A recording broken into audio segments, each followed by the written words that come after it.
Here. Hello? Have you checked the children? They're all pots, all of them. Whatever you do, don't fall asleep. I'm afraid! Don't be afraid! No. Be afraid. Be very afraid. Here's Gingy. Pain has a face. Allow me to show it to you. Gentlemen, I am pain. I met this 6-year-old child with this blank, pale, emotionless face. The blackest eyes. The devil's eyes. You think that when you die, you go to heaven. You come to us. Hi, I'm Chucky. Wanna play? I think it's trouble. Julie, this guy, if he can't take a joke, he stinks. When there's no more room in hell, the dead will walk here.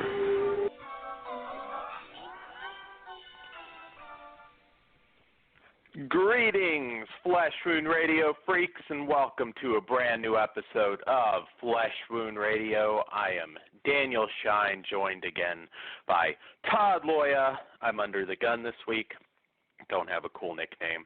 I know you look forward to it, but Todd, I don't know, Todd the white man rapist. I don't know. I don't have anything clever, Todd, so you're Todd. Wow, white man It's rapist. one of those weeks. No. I know, it's not clever. I don't know. It would have been a more clever pun, but I don't have it. I just don't have it today. So I don't even have a good button to push on that one. I don't know. Hey, that warranted. my plate, you dog dick! There you go. That kind of works for just about anything. Bill works. Chop Top works for anything. So yeah, there you go. That's cool. But under the gun or not, and it's Todd's fault, by the way, because I literally just got Netflix. I'll always be a physical media guy, but I just got Netflix because of that phone, T-Mobile, whatever it is, deal where you get it for free, and I fucking binged Glow, the female wrestling show, and I underestimated just how many extras were on a couple of our releases today. So I was like, oh, fuck. Yeah, I'm tired because of you, Todd. That show, I was like, God, I want to finish it. and yeah. Well, that I did not make you do, so.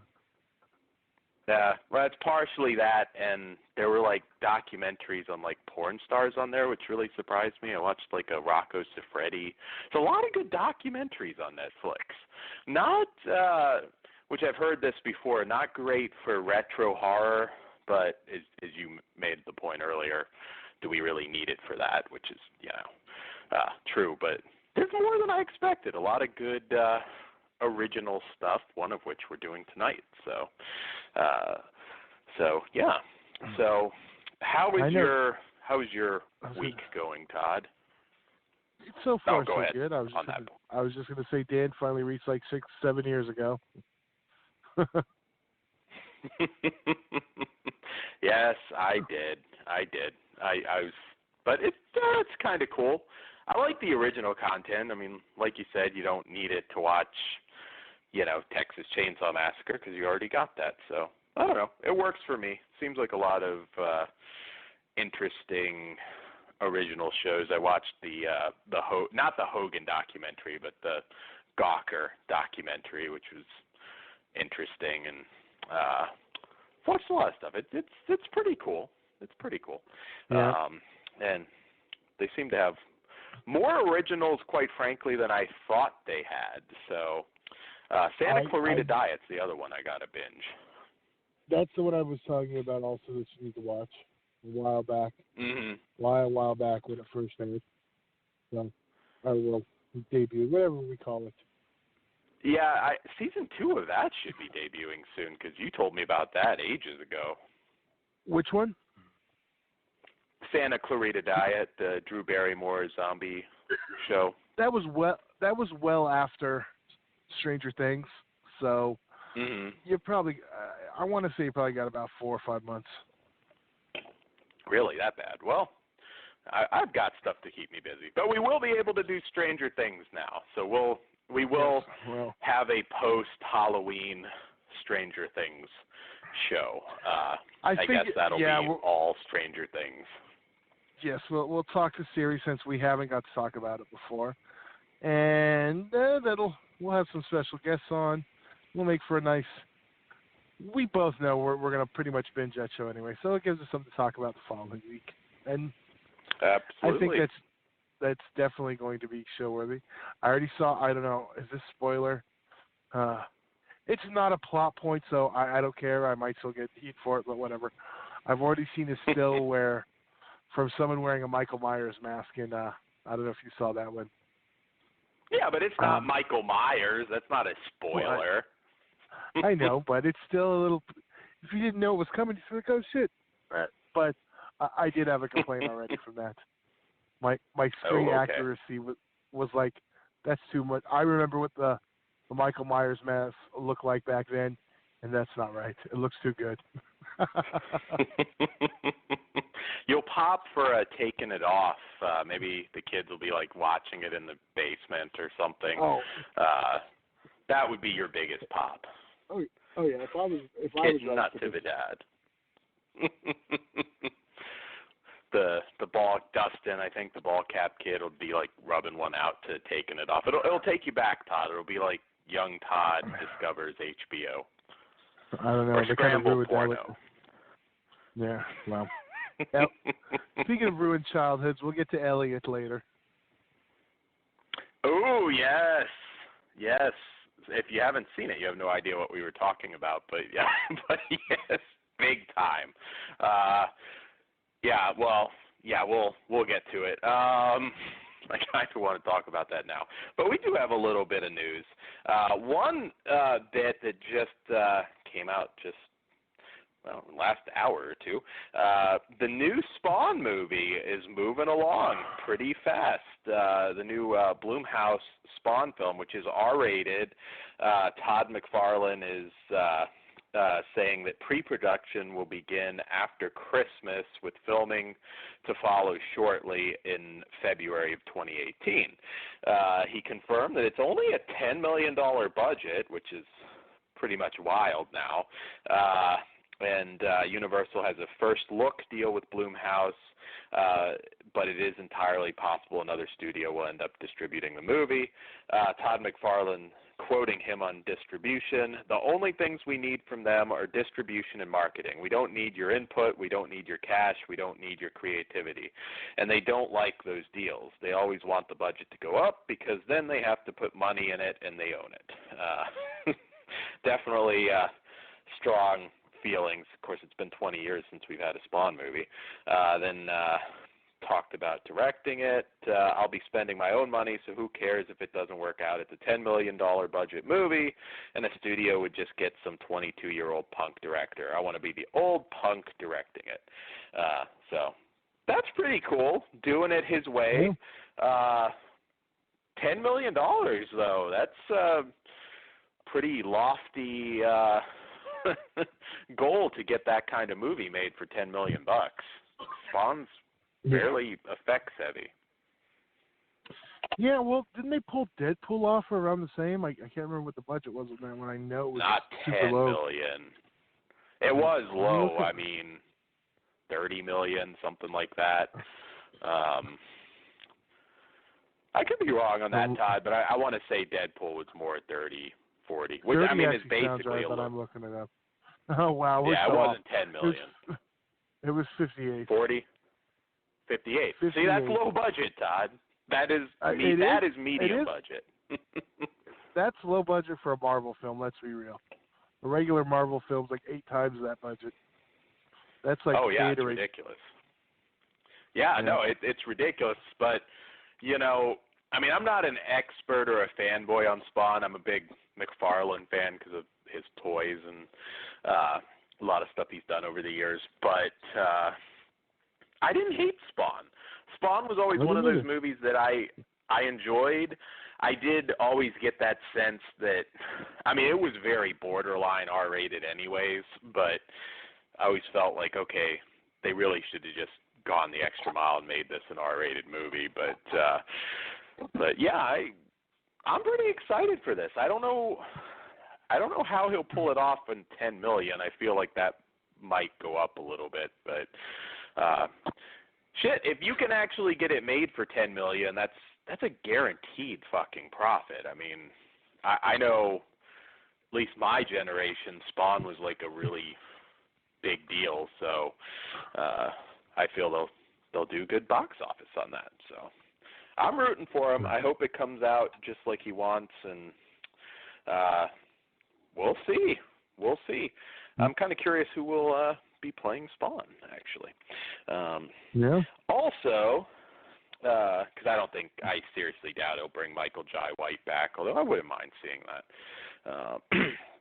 Also, Ash versus the Evil Dead, which I know we all wanted season 3 this October, but I guess Stranger Things kind of ruined that.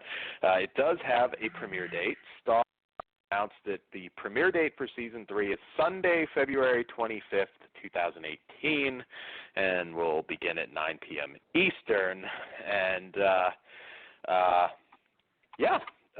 a new addition to the cast this season is Ariel Carver O'Neill, who will be playing a character named Brandy Barr, who happens to be Ash's long-lost daughter. So that should be interesting. I did kind of want that for Halloween, though. I must say I was a little disappointed when I think we reported on that a while back. Yes, a while back. Yes, I know. I do. Real quick, I do have a little bit of anti-release news, I guess. Scream Factory announced Deadly Eyes is out of print, so if you have not picked up Deadly Eyes, go grab that ASAP if you still can get it at a reasonable price. And speaking of reasonable prices, Fry's is having a sale on the Arrow titles. Average is going around $19 for a standard, Blu-ray DVD set, and I know the Herschel Gordon Lewis feast set is $120, and in non-Arrow things, if you want to pick up Child's Play for cheap, you can get the version with the new art for $4. So there's some deals to be had at Fry's Electronics right now, or Fry's.com if you don't have a Fry's near you. And it should be noted that Best Buy in store will match their prices. So the only thing about that is it's going to be hard to find a copy of say Eaten Alive inside. Yeah, that doesn't happen anymore. Although they did have they do occasionally get some of the Shout Select stuff, but that they had Nighthawks. I bought Nighthawks there. But yeah, Best Buy not so much anymore. I was actually hopeful. Oh, I think they do get some of the Lionsgate Vestron stuff. But they do. I remember seeing that. On the Deadly Eyes front, correct me if I'm wrong, I believe that's the only Scream Factory title, except for the limited internet exclusives, that has gone out of print. No, and you're surprisingly not the first person to say that. Before that, the very, very first one was the Vincent Price Volume 1 set. Oh, and stand corrected. And single movie, I guess I should say. I have another one, Life Force, the collector's edition, and then it was re-released minus some features in a standard edition. Okay. Well, I do see Deadly Eyes you can get on Amazon right now. It says it takes 1 to 3 weeks, so I'm guessing they must be on their last batch. But it's $18. So. But the one thing with 1 to 3 weeks is that could turn into unavailable very quickly if once they hit the warehouse and the warehouse is like, nope. So if you want to put it in now, just in case. Yeah. Yeah, definitely grab it now if you want that one. I'm guessing you looked up Evil Tunes when you looked that up too. Yeah, I've looked like 50 fucking times for Evil Tunes. We want Evil Tunes so fucking bad. It even inspired me to rewatch some of Madison's other more revealing work. Did you watch? Yeah. What was my first Madison one? Zane's World. There we go. I did not watch it, but I have seen it. She really was one of my not first, but among the first adult actresses that I really watched. And at some point I remember I'm like, it's the fucking girl from Evil Toons. So it's just like, and that actually made Evil Toons, I think, even hotter knowing that she was in it. Yes, well, Laser Blast on Amazon went from currently unavailable to available in October 12th. So. Oh, okay. Good. Yeah, I want Laser Blast. I'm not paying $25, especially knowing their holiday sale is going to be right around the corner. I'll do that, and I'll buy fucking Legacy, even though I feel like they're stealing $10 for me because it's not really a Puppet Master movie. But Puppet Master 9, come on.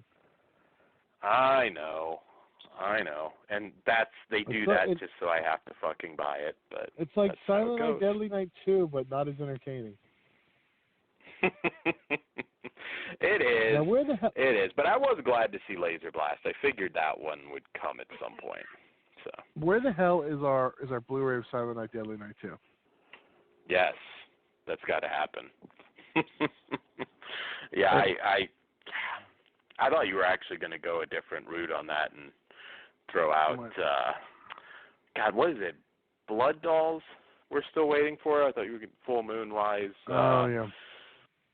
There's still Shadow Zone I'd like to see. I mean, there's still quite a few that I desperately. Yeah. Well, that's Empire, but Full Moon I definitely want to see Blood Dolls. I figure that's going to happen. Anyways. Oh, and we neglected this. You sent this to me, which came out of nowhere as far as I'm concerned, because I didn't hear shit about it before you sent me the link. October 17th, Target is going to be getting Stranger Things on Blu-ray. Blu-ray DVD combo, and it's in a VHS packaging, because I don't remember if it was you or Chris. You were saying that there was no plans to put it on Blu-ray. And I figured, okay, well, makes sense. I guess they want to make sure people actually subscribe to Netflix. But the early word is you might want to get to Target early that day if you want to get this, because I don't know, though. They haven't said limited, but I know a lot. I was talking to Chris McGibbon about it earlier, and a lot of people are predicting that there's going to be a mad dash to get that set. Yeah, I may even take the kid out of the house that day. You are?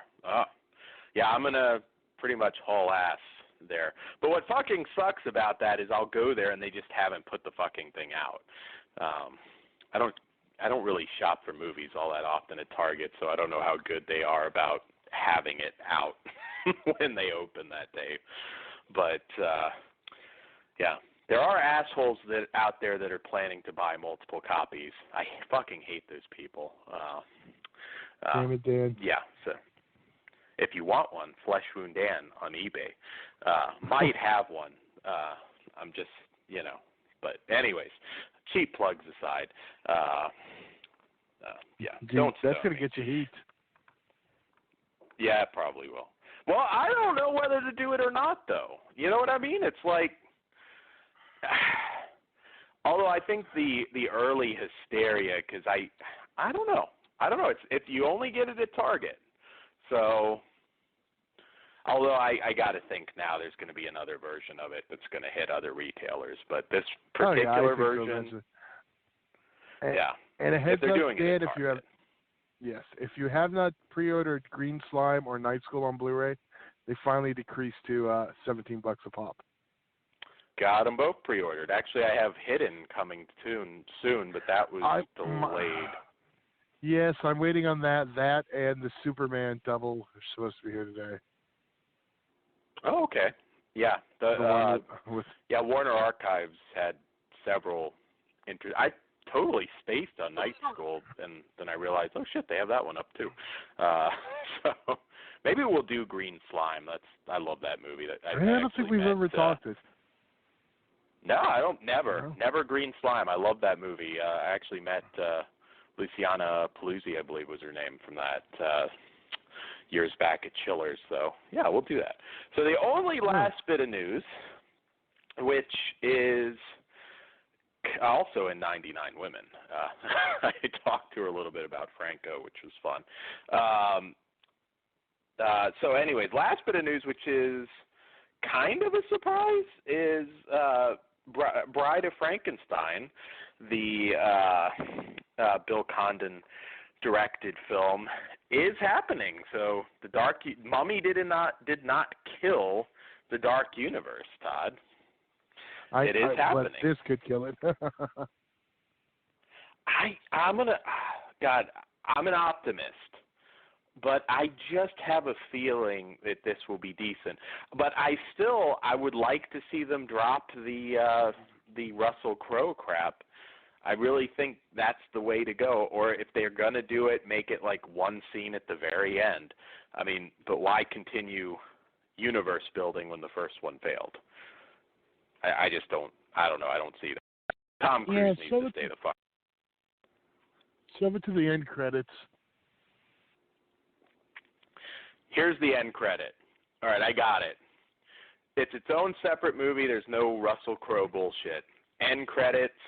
You see, like, Tom Cruise in a boat or something, and talking about saving the world. Then the fucking creature comes out and bites his head off. We don't reveal that it's Xenu yet. That happens in the actual creature movie. I don't know. Maybe they do it at the Church of Scientology. I don't know. They may not want to get sued, but there you go. There's your end credit scene. But I know. He did. When I went to Beetle House, my kid was asking, because I didn't realize it was right across from the Church of Scientology. And he was like, what's that religion about? And I was like, I don't know if I want to tell you right now. They might be listening to us. There's a big one here outside Atlanta. Because my honest answer, because I've explained it before and we've talked about it all, and I always laugh when Christians are like, well, no, but I mean, Christians look at you like you're fucking retarded. I'm like, yeah, because it's so much realer than some chick who got magically impregnated and this random kid came out of nowhere, then he died and came back to life. Yeah, because that's just as realistic. Shut the fuck up. Sorry. I love religion. But come on, if you were... Trump's going to crucify you now, Todd. I mean, if you had zero knowledge of any religion, it's just... Even the people who don't believe that shit don't look at you like you're talking to them fucking crazy. It's just so normal. But, I mean, if there was zero religion, if you flipped it with Scientology and told the same fucking story, they'd look at you like you're fucking retarded. So that's true. Yes, that is true. I'm still curious what that nut job in Vegas's motivation is, but they said he wasn't a religious nut. But I am kind of curious to see if we'll ever get a reveal on that. I actually stayed at that hotel once, which is fucked up. Yeah, I've been. There are quite a few ages times ago. Actually. Yeah, so I was like, usually we were circus, but we were there. I was pretty young, but I was like, holy shit, I've been there. It's like weird. So hopefully we don't have any listeners that had to go through that. Well, I know we do have some in Vegas, but hopefully none of you were right up close and personal. Everyone I know is safe, so that's good. And yeah, it was a fucked up thing, I know. I didn't really want to talk too much about it, although my song kind of, whatever. It was a fucked up day. Yeah, it definitely was. It's really shitty that you gotta go to your Facebook and make sure everybody's still alive, but it's happened a lot lately. Puerto Rico and all the natural disasters. It's like 2018's got to be better. Hopefully, because 17's been rough. Yeah, that's true. It's probably going to get worse each year now. It's going to be Bad Batch, one of our movies tonight at some point, be fucking cooking and eating each other. I don't know. Hopefully I'll be old and just about dead by the time it gets that bad. But yes. So But Todd, the show's getting depressing. Titties, blood, gore, killer dolls. Let's get on to the show. There you go. Was that for titties or Chucky, Todd, or both? Well, if it was for titties, you know, I'd bust out. Pussy. But there you go. I know. I kind of feel dirty is playing that one now. It's not as humorous. Grab him by the pussy. Has it gotten too real for you now, Todd? It has. It's got a little too real. Wait, did I lose What a Maneuver? No, it's still there, just in case. Next time, plugs. All right. Godsmack. We got it here. That's what we should have played tonight is Godsmack. But I didn't think of it. We got the sprig. I don't know why. Yes. That's when Dan gets excited and bounces on his tail like Tigger. There we go. I can do that. That's I can absolutely do that. Which he does every time he sees a lesbian feet. I do. Yeah, I do. I legitimately do. Todd knows, and that group that keeps getting my Facebook account suspended knows I send video pictures of what I'm watching. Nothing will beat last week and the parrot, but nonetheless. So, anyways, before we get too perverted, let's kick it off with this because as I was saying, I just got Netflix, and this is the big new Netflix original film that I had heard good things about. Let's see if it lives up to the hype, and that is Gerald's Game from director Mike Flanagan, and this one follows when a harmless game between a married couple in a remote retreat suddenly becomes a harrowing fight for survival. Wife Jessie must confront long-buried demons within her own mind and possibly lurking in the shadows of her seemingly empty house. Apologies, because I don't have a physical copy of this, so I'd pirate that off IMDb. But essentially, it's about a couple that go to this remote cabin and to spice things up. The husband's got some kinky plans and handcuffs her to the bed. And, well, I guess it's not a spoiler to, or is it? Because I guess that's in the trailer. So, yeah, it's not a spoiler to say that he dies early in the movie and leaves her there to fend off certain elements, and I won't go too further than that. But that's essentially the storyline. And I actually tend to really like these isolated one person, trapped in a small remote location. They don't always work. Fortunately, this one does because there's a lot of flashbacks and revelations made throughout the movie. I thought this was excellent. It's a very different Stephen King adaptation than It. I was actually very blessed that I didn't remember much about the particular story, so I didn't know where this is going. I can't really compare it to the book, but I love this. I've always loved Carla Gugino, who's fantastic as the wife, and I have to say this is not a gore film by any means, but this had one of the more wince-inducing gore scenes that I've seen in a while. It was like painful to watch it. Todd, what did you think? I have a lot to say about this one, including Carol Stryken, who is in this as the Moonlight Man. Always good to see him. What did you think? Because I really thought this was high quality. Yeah, I agree. I went in with pretty much zero knowledge because I hadn't read this story, and didn't watch the trailer. I just kind of was like, oh yeah, that was coming out. Oh yeah, that's on. Dan's like, we should review it. So I didn't even know what happened to the husband so quickly. I was kind of like, oh, I thought we were going to be a little more S&M-y. It wasn't enough for you, Todd. There had to be like a fist up her ass or something. I was all prepared.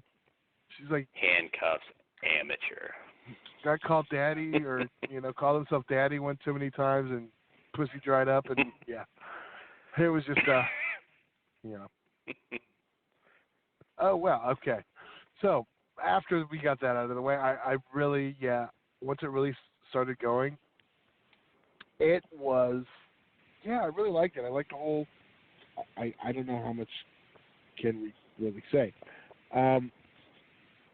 I liked the whole show. I'll go with talking to herself and husband angle, and it really, made what could have been. That's not a spoiler. Talking to him, because he sticks around in, mental hallucination form. But what essentially is a film with, two people in a room minus flashbacks.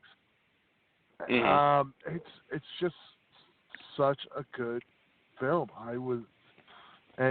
You mentioned that there's one part that's going to make you that you had to look away for.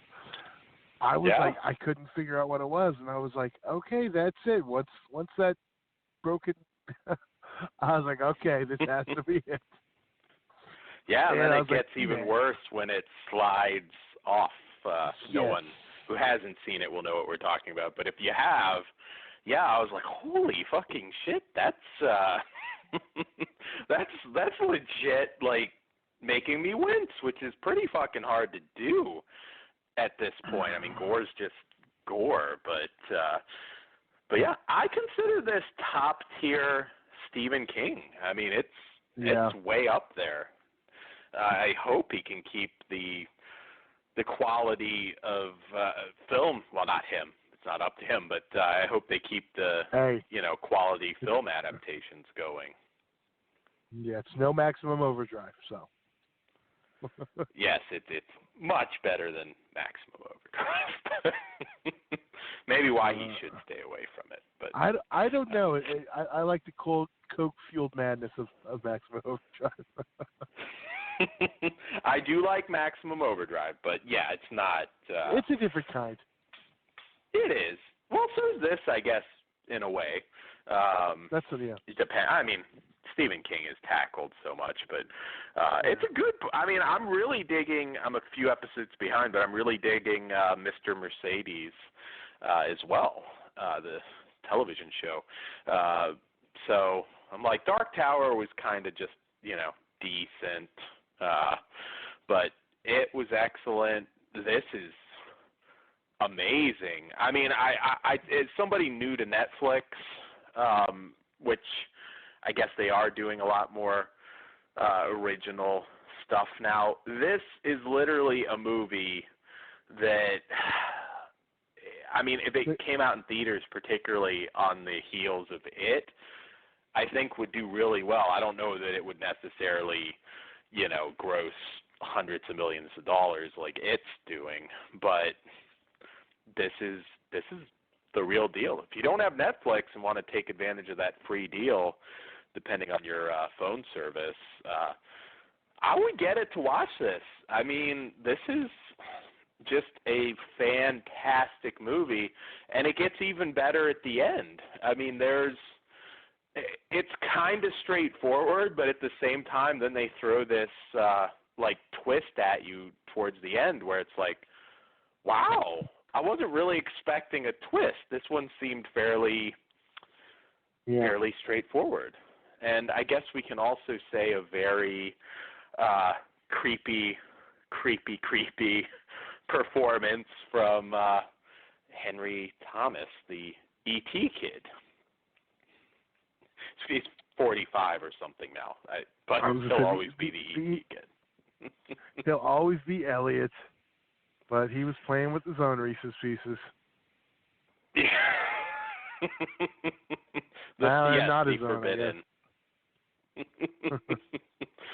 Yes, that was, and again, if you've seen it, you know exactly what I'm talking about. We are going to do a spoiler segment for Cult of Chucky at the end. That's why we're saving that review for last, and maybe we'll, elaborate a little more on this too, because I know a lot of people have seen this. I don't know how long it's been up there, but went up last Friday, I want to say. Okay, so maybe you haven't. But that one scene, and you all know what it is, was some of the most, I mean, that was so fucking creepy and disturbing and like just eerily just felt realistic. I mean, this is a classic horror movie. I mean, it's a Netflix original and it is a classic fucking horror movie. They hit all the emotional notes. It's very deep. I knew early on I was going to like it. They've got the S&M angle. I am a kinky guy. Todd didn't think it was kinky enough, apparently. Handcuffs, Todd. It's like, it's not everybody has the pleasure dungeon like you have. That's kind of what you wanted. I was idyllic looking cabin. at the bag like, that's it. Mm-hmm. You wanted the rubber fist, Todd. No lube, just a giant rubber fist. I'd hate to see what your cabin looks like. Even the fucking dog would probably like walk in and just go nope and just go back out to eat roadkill with whatever weird freaky shit you'd have in that fucking cabin. But then it would be a very different movie too. But I would. I was gonna say you would do the 50 Shades version. Oh, I'd be more fucked up than that too, but but yeah, no, this one, and you know what I love about this, similar movies like oh shit, what was the Adam Green movie? Frozen, right? Yeah. Not the Disney movie, where it's just such a simple sort of everyday thing that people do, and through circumstance, it's like, oh, holy shit, I am fucked. And the way this unfolds with her, I mean, it's a very frightening situation. I think probably a lot of us can, not necessarily handcuffs, most of our listeners probably, but can put ourselves in those shoes. If you've ever been somewhere remote and something goes wrong, I mean, you can be in a whole lot of trouble. And yeah, they even explain the cell phone in this one, so it worked very nicely. Wow, what else to say? Carol Stryken, I met him. It's so cool to see him in this as the Moonlight Man, and love seeing him and stuff. Really nice guy. Another one I met and is legitimately massive.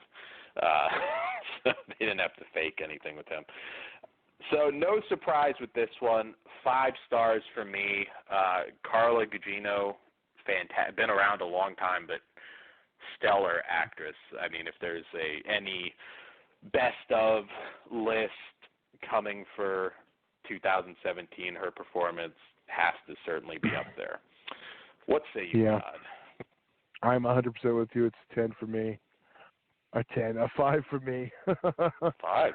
Why liked it that much? No. I'm looking at a calendar and I see October 10th, so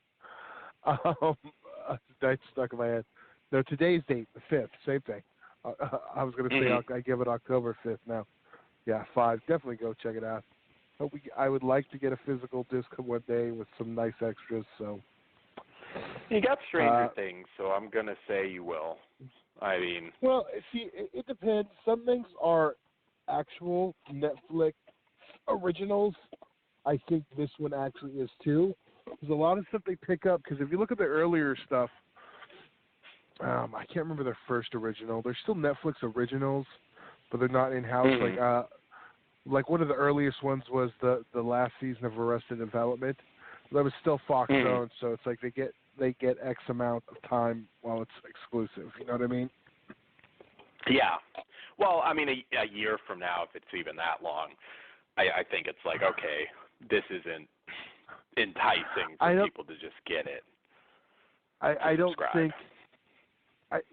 think the movies alone are But like the series, I think they're a little tighter with because they're still, because like another one that's theirs, Orange is the New Black is theirs, but it's still at Lionsgate, so those come out on DVD and Blu-ray.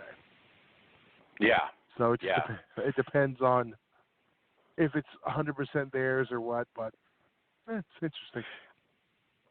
Ironically, too, Henry Thomas and Carla Gugino are in that new Haunting of Hill House as well, so they'll be reunited. I can't make any damn jokes. Yeah, I kind of figured. I knew. Wait till the spoilers section, Todd. I kind of know generally, I think, what your joke was going to be, but I won't spoil it.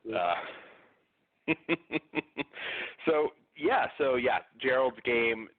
Check it out. See if you can still take advantage of that free offer depending on your phone service. Because I was impressed. I mean, I figured it'd be decent, but and I tend to like most Stephen King stuff, anyways. But this was literally one of the best Stephen King movie adaptations. I mean, right up there with stuff like Pet Sematary, and I mean it's Carrie, and it's well up there. So moving on, which we've got an interesting mix today because we didn't really advertise Flesh Wound After Dark, and we have a couple movies that could fit, but we didn't. There's nothing triple X territory, so hopefully you're not offended to stick around with us tonight. I'm not considering Devil's Honey an adult film. It's still legit. It doesn't go into hardcore territory, and it's Lucio Fulci. So yes, Devil's Honey is a 1986 film from director legend Lucio Fulci, and one that we really haven't had in a proper version here in the U.S. This is the new Severin Blu-ray Uncut, and if you're unfamiliar with it, in perhaps his most rarely seen film, Godfather of Gore, Lucio Fulci takes on the erotic thriller genre and unleashes the ultimate onslaught of glossy depravity.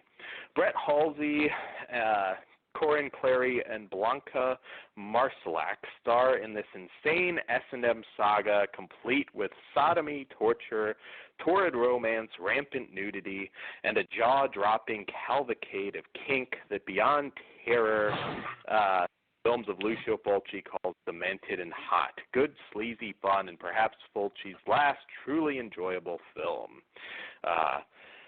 So it goes on a little bit.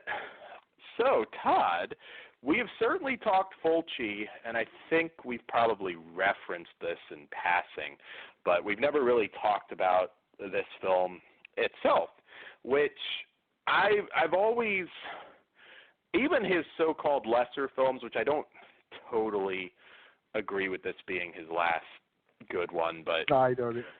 I definitely don't on that, but what'd you think? I know it's...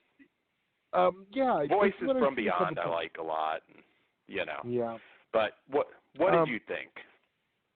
Not my first time seeing this one. This one's been harder to see. I had a couple import discs of this. One was probably a gray market one I picked up along the way. But yeah, the film itself I've always kind of liked, and it's not his best, but I always like his take on a specific genre. And this, like no other, is a different, his take on a well-known genre. And it is, it's weird, because it's always weird when you watch Fulci and you don't have any gore going on. But it's a very, I don't know what the word I'm trying to find. It's very different from his normal filmography, but I like the whole. There's a shitload of nudity. Our lead's naked like the whole damn fucking movie.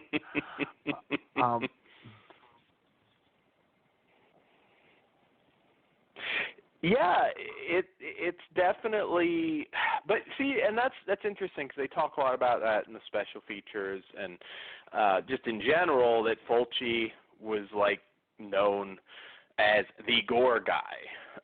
Right. You know?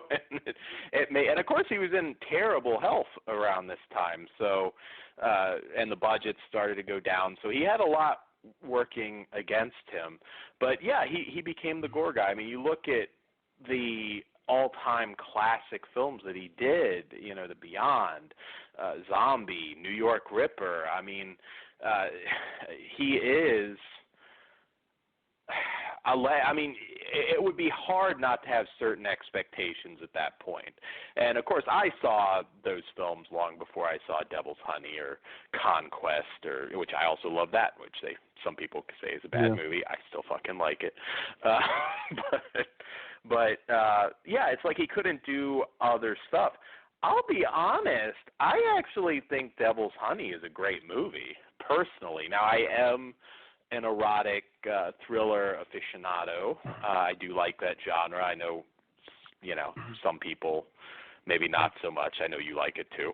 I do. And it's so interesting with this movie that, you know, it was made in 1986 because it was the same year 9.5 Weeks was made. Which kind of explore some similar themes. I don't think, you know, Rourke had the tables turned on him so much. Well, he kind of did at the end. No. But, not in the same way. So yeah, I mean, it's definitely a film that maybe has. It doesn't qualify necessarily as a masterpiece, but I still think it's a great movie. If you are a Fulci fan. And there really isn't any gore to speak of, but there is some trademark Fulci eroticism, which, you know, he pushed the envelopes. Remember back, Lizard in a Woman's Skin? I mean, that was some pretty intense stuff back in the day, and people forget. I mean, he was a comedy guy long before he became known as the master of gore. So, you know, he did do some different stuff. I mean, I know this one for a lot of people is a little bit more Jess Franco than Lucio Fulci, but it would certainly, and I'm a Franco nut, and we got a Franco movie ironically today as well, but this would certainly be top tier Franco. And I will say, Brett Halsey, huge fan. I mean, so many great cult movies. We'll talk a little bit about him in the extras. And the beautiful, although apparently there were a lot of issues with her, Blanca Marcelac, who played Jessica. Some people have criticized her performance. I actually thought she was pretty good in this. And breathtakingly beautiful. She kind of continued in some of these more heavier erotic type roles to the end of her career. Actually, she did a film called Day of Wrath with Christophe Lambert that I believe she took her clothes off in that too, so she did it right to the end, and really enjoyed her. And yeah, it's weird to say this, but it is actually an interesting double with 9.5 Weeks if you're into the sort of BDSM realm. It's an interesting film. Having said that, if you're looking for Zombie or you know, City of the Living Dead or anything like that, yeah, this is not that. But yeah, I liked it. I mean, Todd, what's like your favorite? Setting aside, obviously, the standard answers, you know, the more famous titles, Beyond, obviously, you know, New York Ripper, et cetera, Zombie. Yeah. What is, like, your favorite lesser-known Fulci movie? See, I would have said New York Ripper because I would pull Zombie and the Beyond off the table. So you have to go and pull mine off the table. Because I knew that's where you would go, and that's not as interesting. Well, that's not fair. No one ever pulls that. They only ever pull the Beyond the Zombie. Hold on, let me think for a minute, then. I'm pulling up a cheat sheet. Yes, I'm pulling up his IMDb. There's a lot of films to go through on there. I can scroll through real quick. So you could talk while I'm doing. I left some classics options, but I feel like that period in the early 80s, well, late 70s, there were a lot. But you've got Don't Torture a Duckling. It's hard for me to pick. That would be up there. I love Lizard in a Woman's Skin, but even some of his from this era, I do too. I'm actually, you know what? Mm-hmm. I'm going to get heat for it, but I'm going to say, come on, Code Red, hurry up and put the damn Blu-ray up. Ooh. Also, Murder Rock. Yep. There you go. I love Murder Rock, too. Oh, yeah. It's my favorite aerobic club horror film, period. It's got the best music, too. There you go. Yeah, I thought Murder Rock's a lot of fun. So I don't necessarily, I mean, again, I understand comparing it to the Titans that are the Beyond and whatnot, but I don't think the guy was ever churned out what I would call shitty movies. I really don't, to be honest, but there are some others that, and I love Franco, but God knows he's churned out some shitty movies. But Fulci, I think he's got a pretty impressive IMDb. He never made Argento's Dracula. I'll put it that way. Damn, to be fair, he died before he had a chance. There was still. That's true. There was still money in '91 for him to make something like Door to Silence. Yeah, that's true. I get what you're saying. It's actually interesting to compare some of them. I could make it even harder on you, Todd, and say Bava, Argento, Fulci. Pick one. Who is the undisputed king? Well, I think I'm supposed to say Bava, but it's tough. I honestly go with Fulci. I mean, overall, I love Argento, but I think Fulci's catalog is a lot more diverse.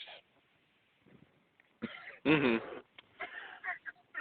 Yeah, I can see that, and it is sometimes hard to compare because obviously some people made more movies, some are still making movies, but yeah, it's tough. I almost feel like I'd lean towards Bava, but yeah, it's tough.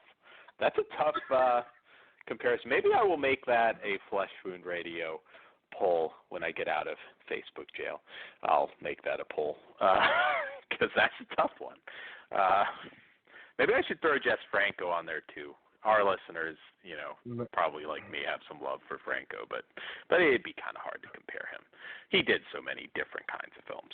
But on to the extras on this, which are stacked. Severin did a really excellent job on this Blu-ray.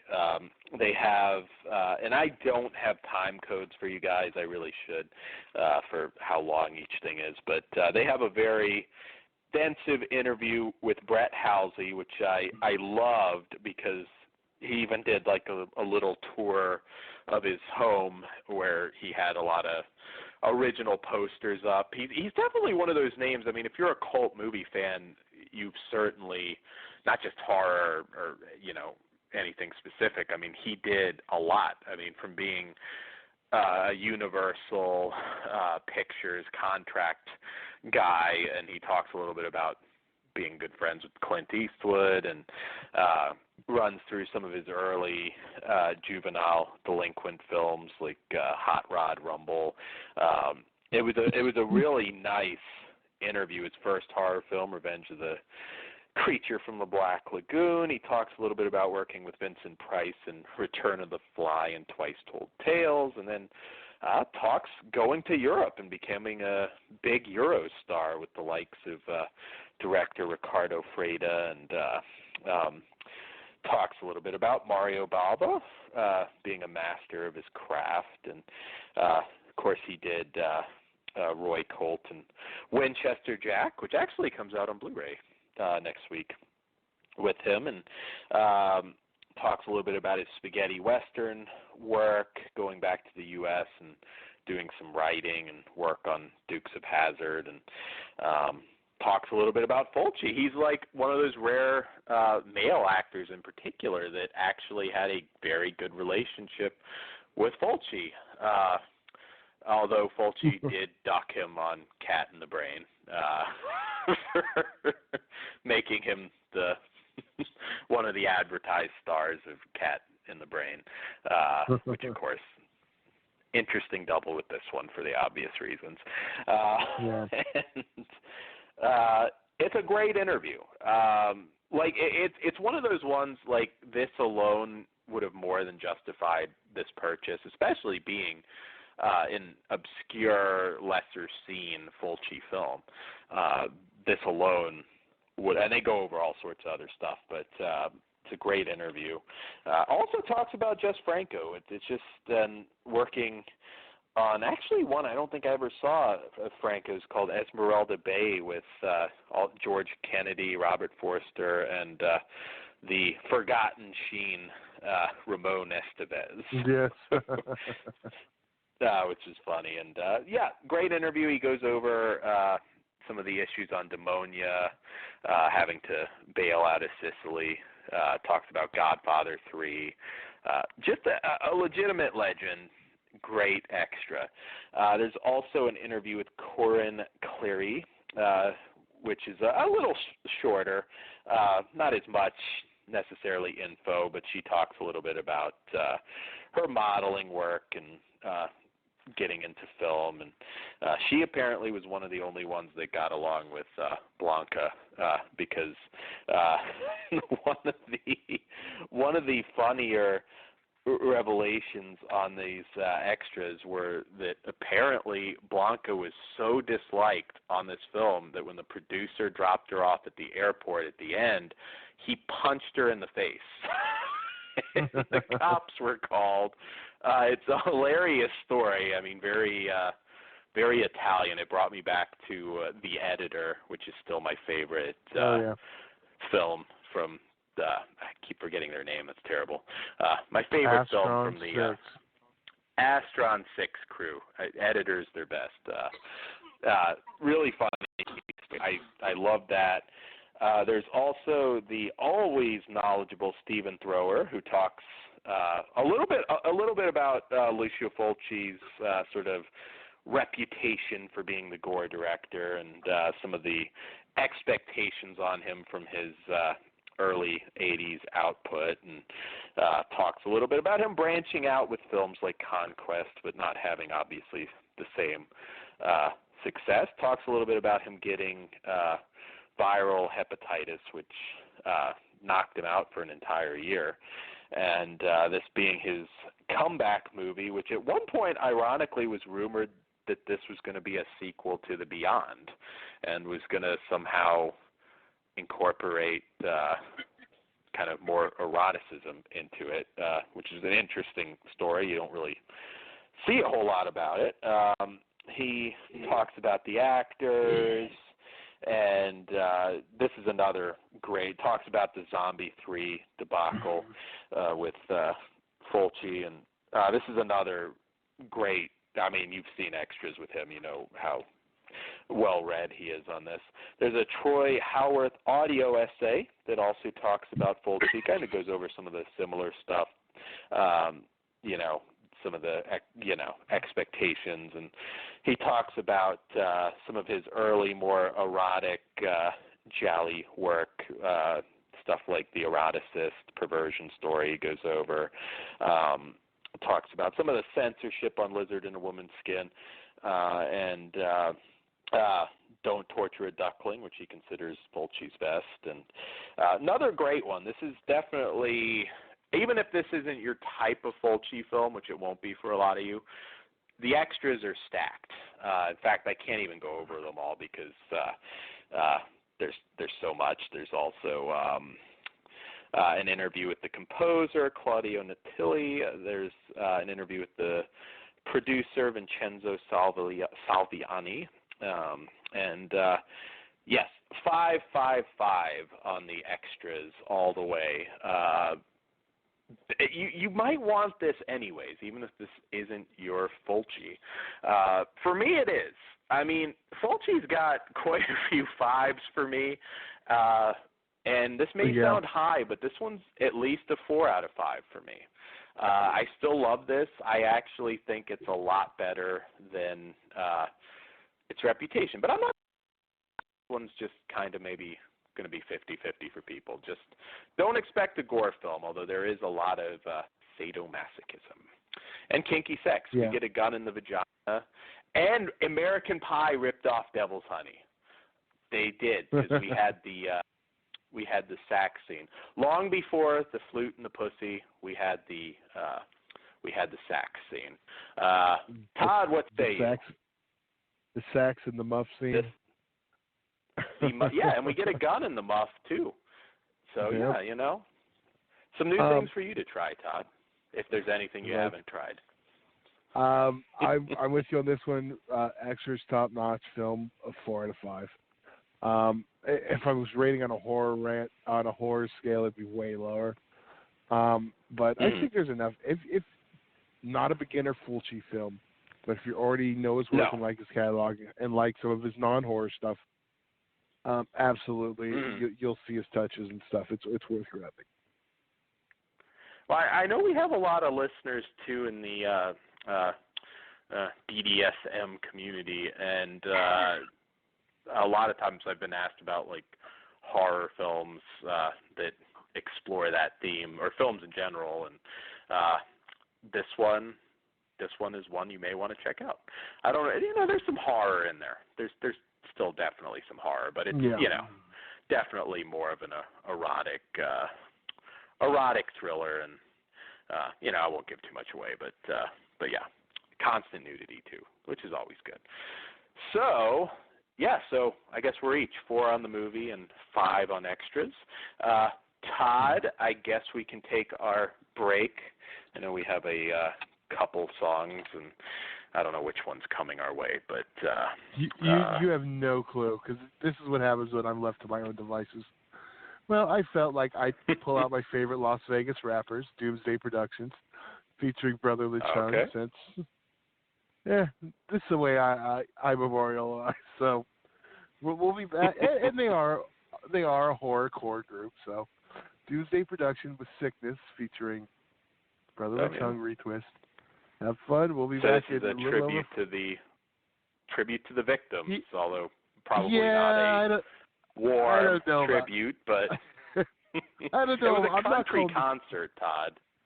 We should have. Although neither of us are country. You name all the rappers you know from Las Vegas. I'll wait. Okay, so there we go. There we go. Go for it. There's not I don't many. know if there's a lot of country singers from Las Vegas, so there you go too. So it's what you guys get.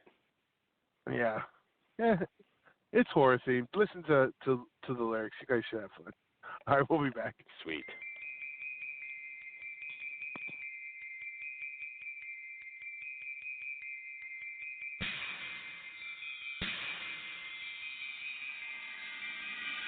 Just touched down, 15 years. Knowing niggas rather put a spike in your gears. Cut your nuts off you, mix them with your grits. Cut your dick off you, stitch them with your bitch made. Niggas die early, hard niggas die quicker. Off the jailhouse liquor, now you a sticker nigga quick. Creeping with your black ice pick. Trust me, it ain't a good sight when you're chillin'. Mix them up and I fix them up in a crock pot full of gravy. Need more shit, so I hit your block with my baby. 80 round clips, admit if it ain't that sickness, Instant witness, dead bodies and Maseratis looking like Swiss cheese and tater chips.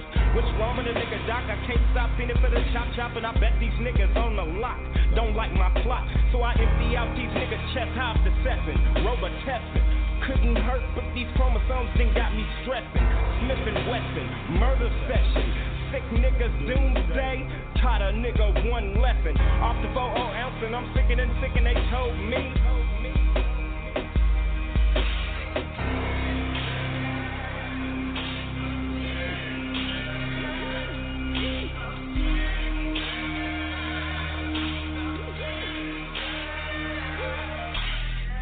Evilistic, burning germ sticks.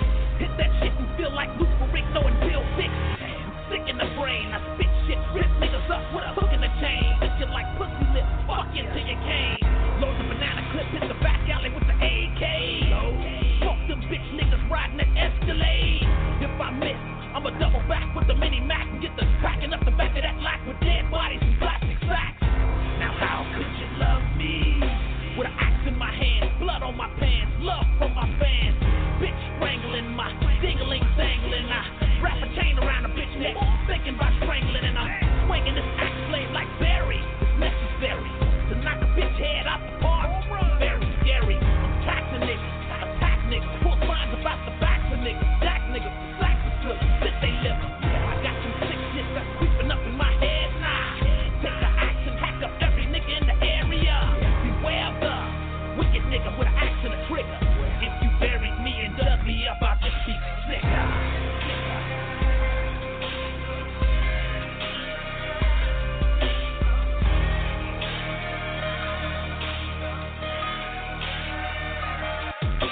I told my psychiatrist that I've been having visions of taking a bubble bath with 3 decayed bitches, then we took it to my mattress.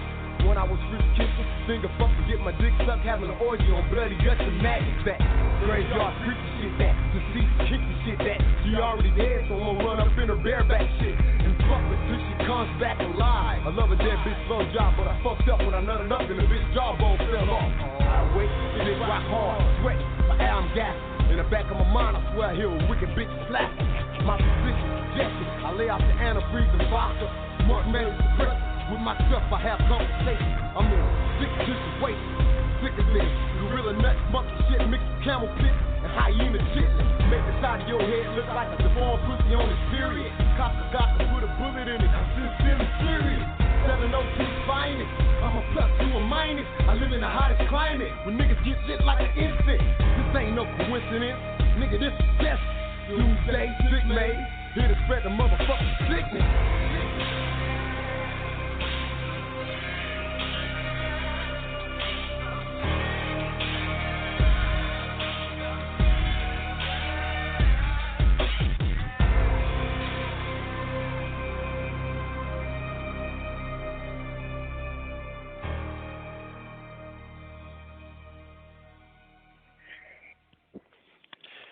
And we are back, correct, Todd?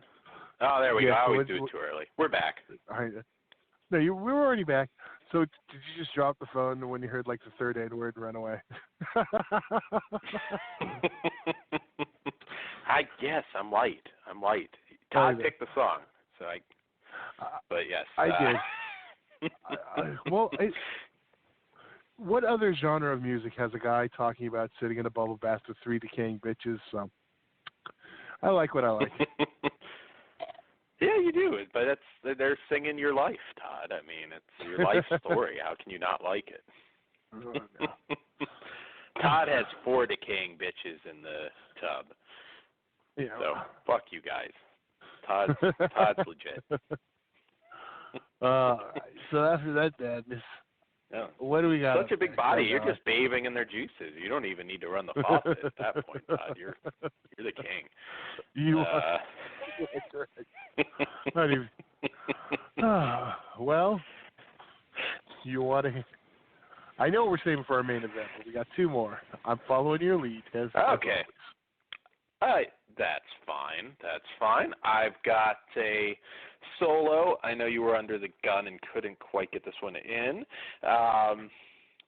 This is an interesting one. I knew it was going to be no matter what, because this film is called The Bad Batch, and it is from director Anna Lily Amapour, who made a lot of waves a couple of years back with her film A Girl Walks Home Alone at Night, which is an Iranian vampire flick that I liked a lot.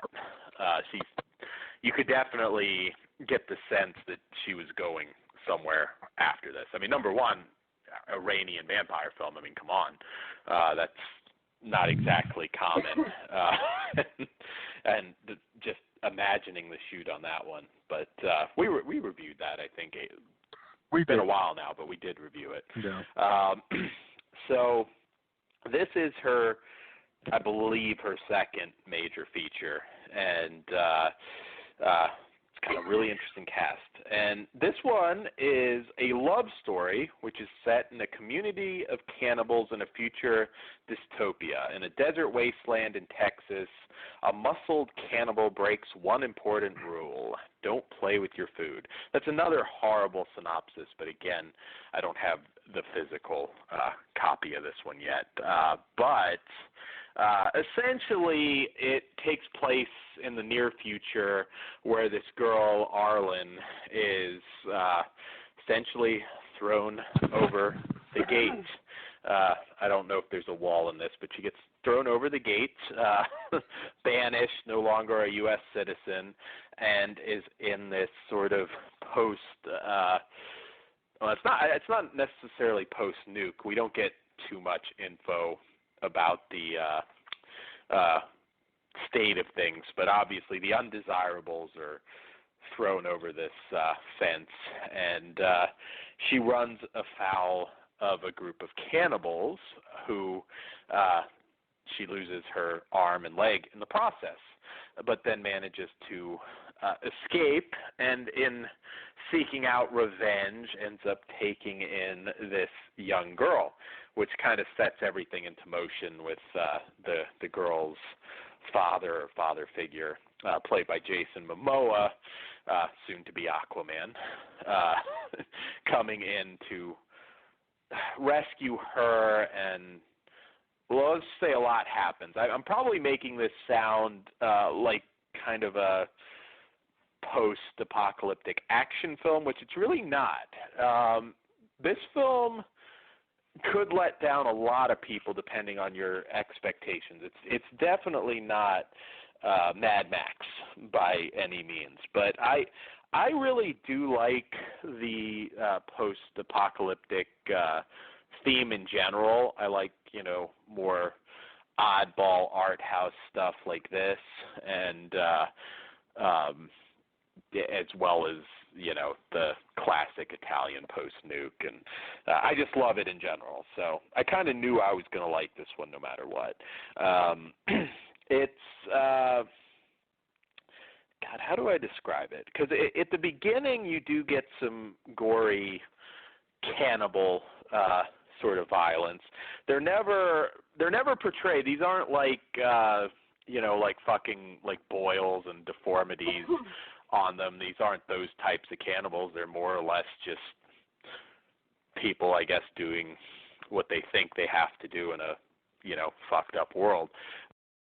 There's really not a lot in the way of sort of fantastic elements in here, and there's no creatures, there's no motorcycle well, that kind of is, I guess, but not no real like wild chase sequences. But I liked it. I don't know. It's a tough one. I don't know who to recommend it to. It does have a very against type role from Keanu Reeves, who's obviously trying to do different things now, who I guess we can call a villain in this, but it's not even totally portrayed that way. I mean, this is definitely a low-key movie. Some people are going to find it boring. Jim Carrey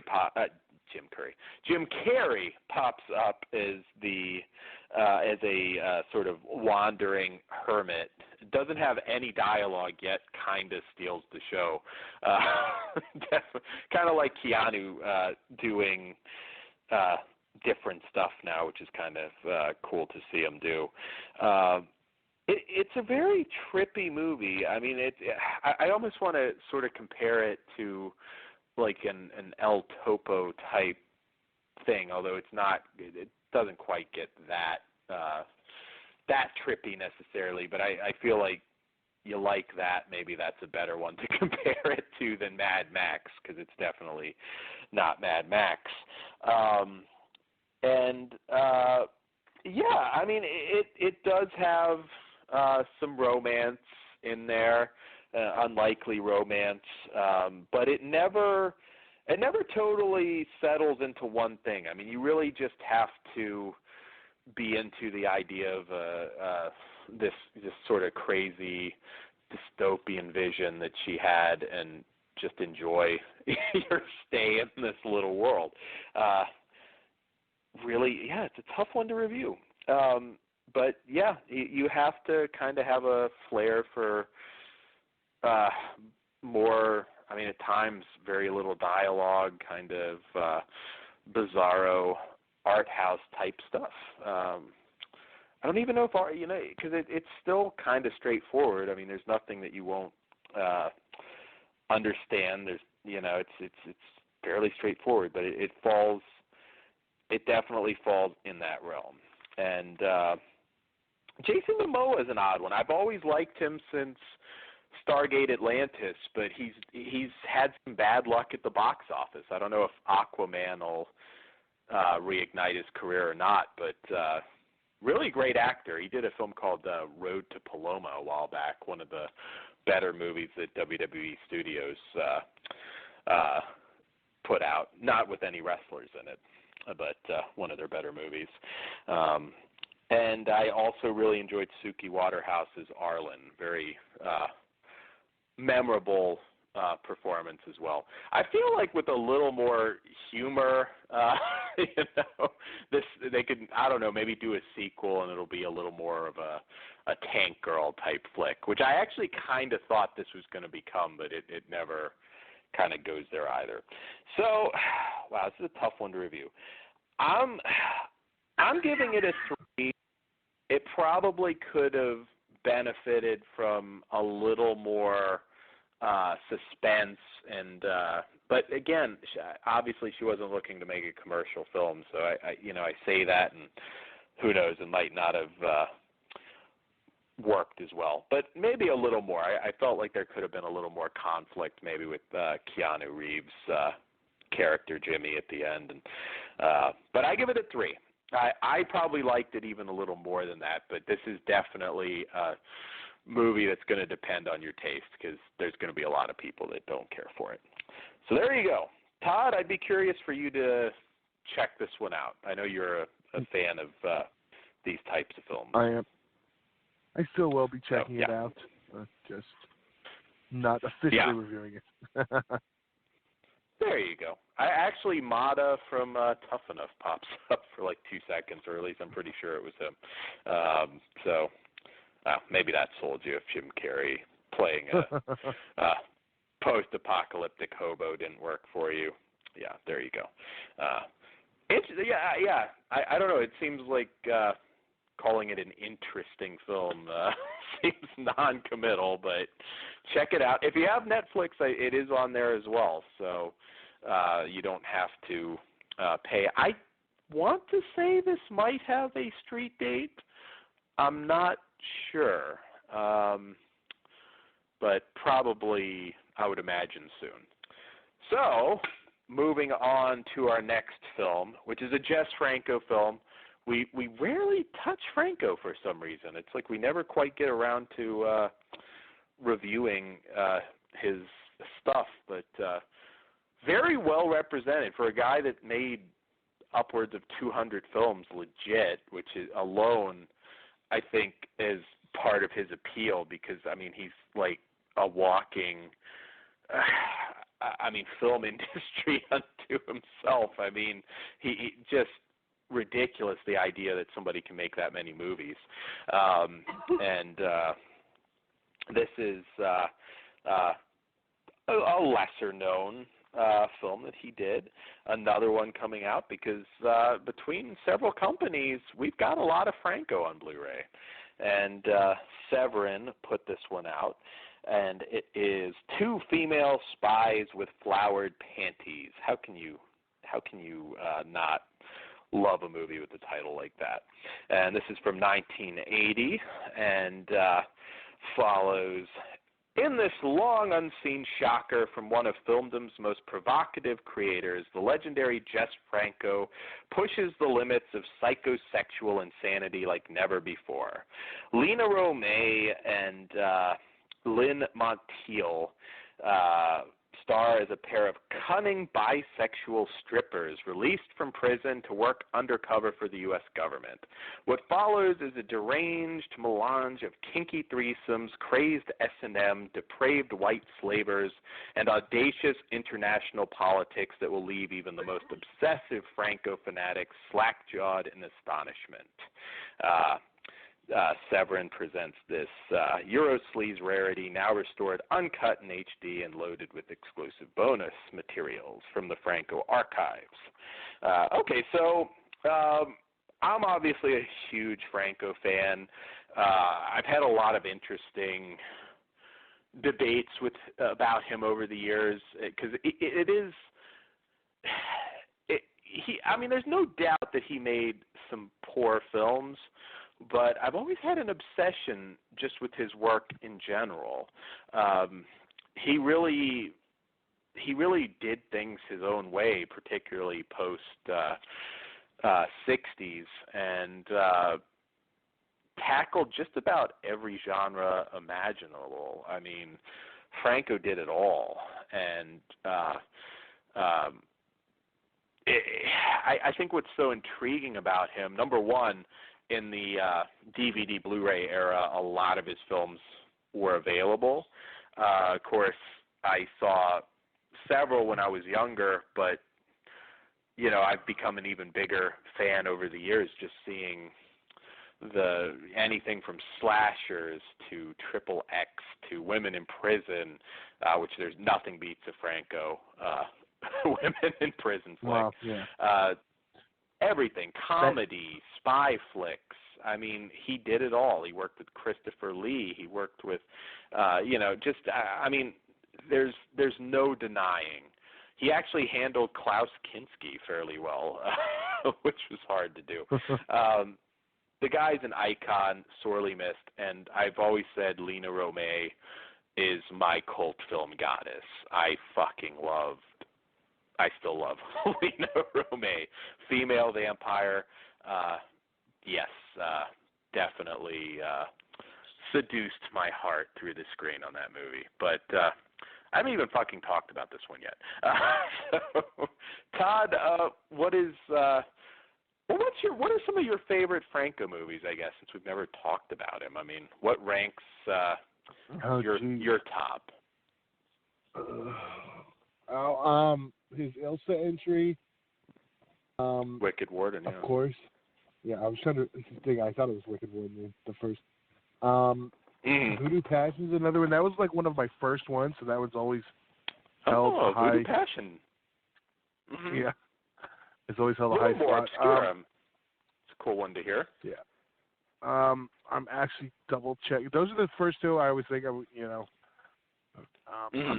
at it. I'm trying to. Shit, if you're going down his list, yeah, I was gonna say. No, I know. Oh, Jesus Christ. I know, that's the problem. The Demons is another one I always liked. I like most of his stuff, and I'm just trying to think of 99 Women's another one.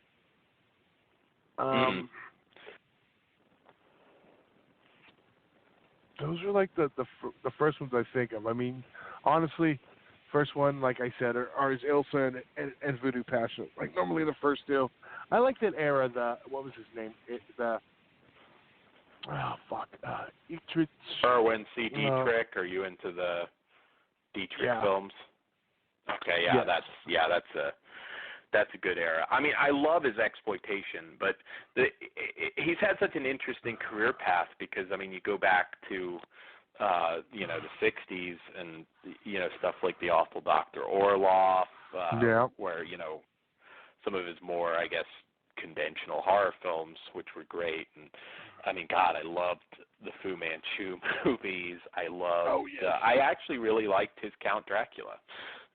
You know, I know it had some elements some people didn't like as much, but I mean, and he made great films. I mean, Justine, Eugenie. I mean, you know, even some of his erotic stuff. I mean, he definitely made great films. I know, depending where you start, which particular types of films you watch from him will give you different perspectives on his career.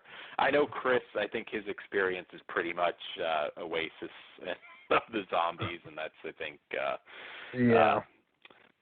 about it. And I'm like, Chris, check out some of his other stuff. You might actually dig some of his work, but although I don't know, there's probably not a ton for him. Yeah, the women in prison genre is not his thing. Maybe if it was the David Duchovny version, he might be into it. Yeah, well, he did watch that one exploitation movie with me, and I was tempted to say, let's check out Barbed Wire Dolls. I think you'll like it, but I think another really good one. What I was trying to do. But anyways, icon. I love Franco. I will not let anybody speak ill of Franco. So, Two Female Spies with Flowered Panties. Todd, what did you think? This is a 1980 film and unique. Definitely that era of Franco doing stuff his way. Yeah, and combining genres. Yeah, it was the first time I'd seen it. It was, while I enjoyed it, it's like one of those, I know I could recommend it to Dan, but I'm like, who else? Because it definitely doesn't fall in the, it doesn't fall in the horror camp. It's, jeez. I don't know, Dan, jump in on this one. This one's a little harder for me. Exploitation spy flick. Yeah. That's probably the best way to do it. Thank you. I'm trying to think. Exploitation spy flick. Yeah. Exploitation spy comedy. Yeah. You start off with the striptease with two prison girls, and you kind of know if this is for you or not. If I just said that and you're like yes, then check it out. Yeah. If I said it and you're like okay, then it's not for you. You know right away. You get your yucks and you get your hypnotism rape. It's kind of like watching a Cosby special. Allegedly. Yes. He's not convicted, so we can't say it's still truth. All right. Yes, allegedly. He did admit to giving pills to women he was going to have sex with, but I guess we still have to say allegedly. But yeah, it is a clusterfuck of a movie, but that to me was part of his charm. I mean, he didn't want to be pigeonholed into a specific genre, like, you know, he's going to, well, no, this is going to be, you know, a little bit of everything. We can have a helicopter chase. We can have a rape scene. But then we can have a rape scene where a lesbian rapes a gay man, and it's played for fucking laughs. It's definitely, speaking of which, the worst gay stereotype since Richard Simmons. So if you're allegedly, so if you're upset with that, yeah. But this was obviously 1980, which is actually interesting that Franco didn't play that himself, also, because he did play the gay character in several films, but didn't here. So yeah, it is. It's a bonkers movie, and it definitely delivers on the nudity. Like I said, Lena Romay to me is a goddess.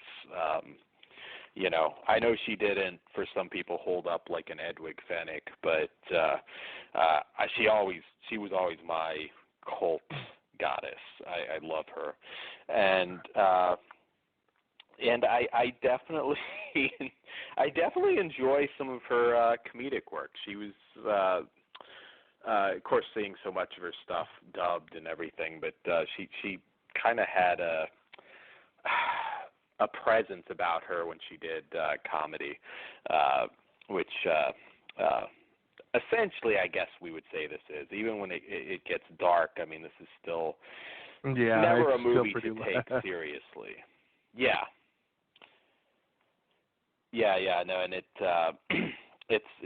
kind of it would have been interesting to see Howard Vernon, the Franco staple, in the role of God, I'm forgetting his name now, but the male heel in this one, and Franco always had an eye for locations. Even at the end, I mean, even his Sub Rosa stuff, sometimes he'd manage some nice locations. Even at that era where he was filming some of the shit in the fucking house, he still manages to make it work. This is not going to crack anybody's top 10 Franco list, but it's one I'm really glad to see available, because it is such an odd film. At one point you get the hippie biker nomads who live in a cave, who come in to save the day.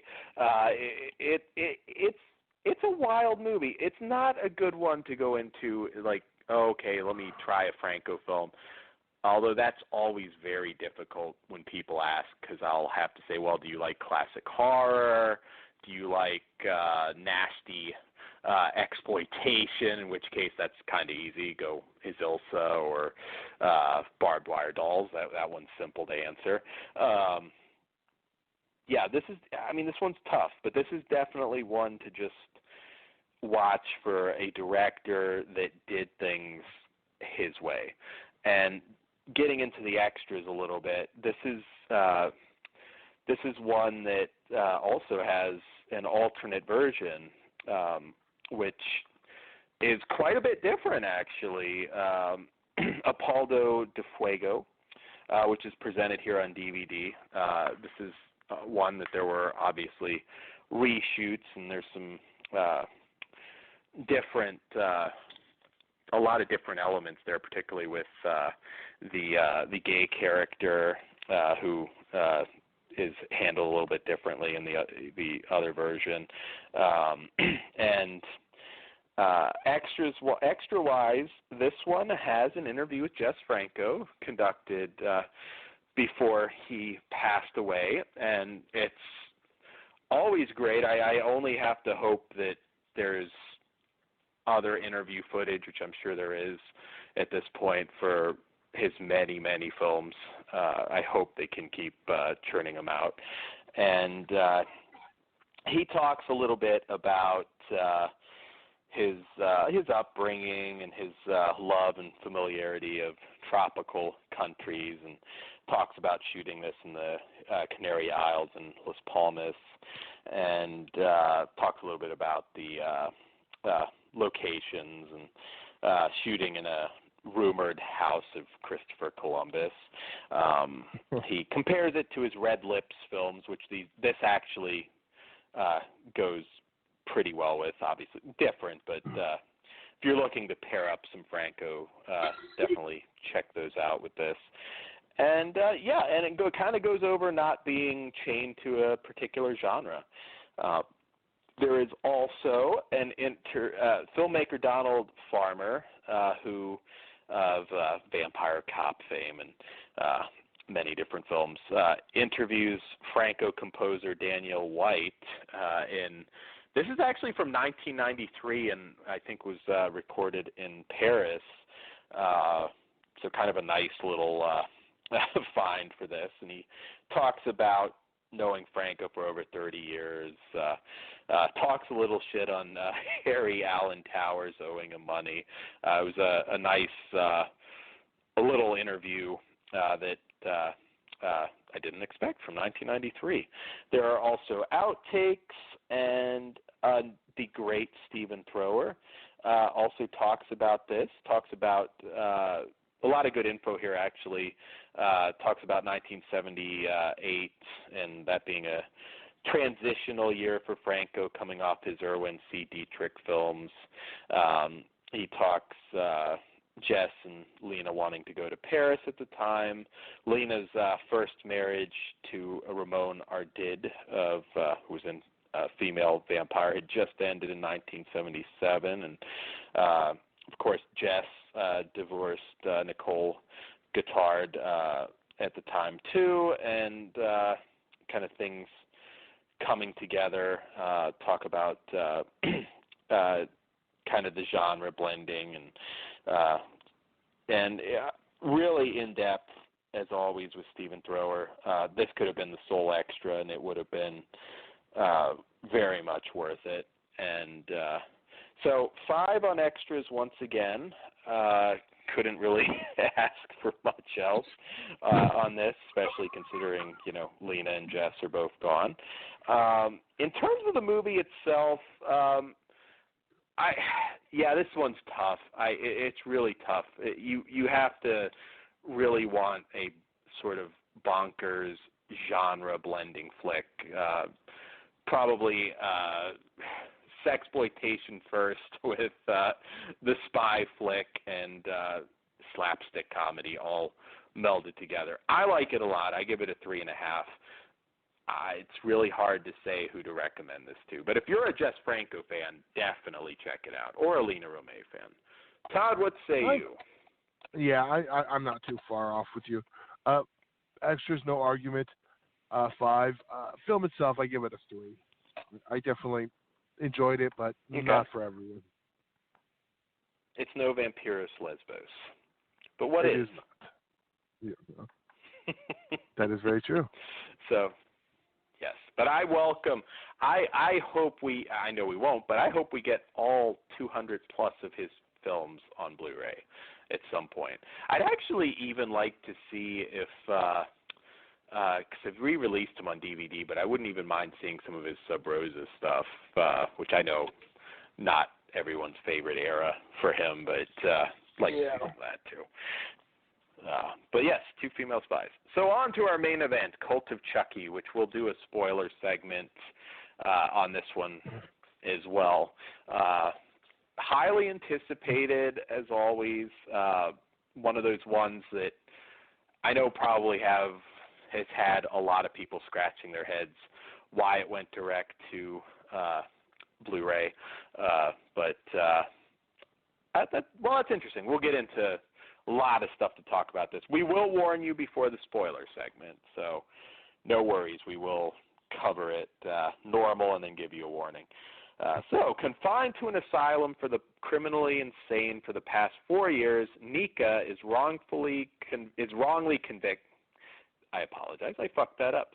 Nika is wrongly convinced that she, not Chucky, murdered her entire family. But when her psychiatrist introduces a new group therapy tool, the Good Guy doll, a string of grisly deaths plague the asylum, and Nika starts to wonder if maybe she isn't crazy after all. Andy, Chucky's now grown-up nemesis from the original Child's Play, races to Nika's aid. But to save her, he'll have to get past Tiffany, Chucky's long-ago bride, who will do anything, no matter how deadly or depraved, to help her beloved devil doll. Okay, so this is interesting because when I want to say this right now. If you have not seen Curse of Chucky, there will definitely be spoilers for that in this and previous entries. So that's that warning. I'm not even. Yeah. Yes, sorry. That's been out, so yeah. I'm just saying. Fair enough. It's happening.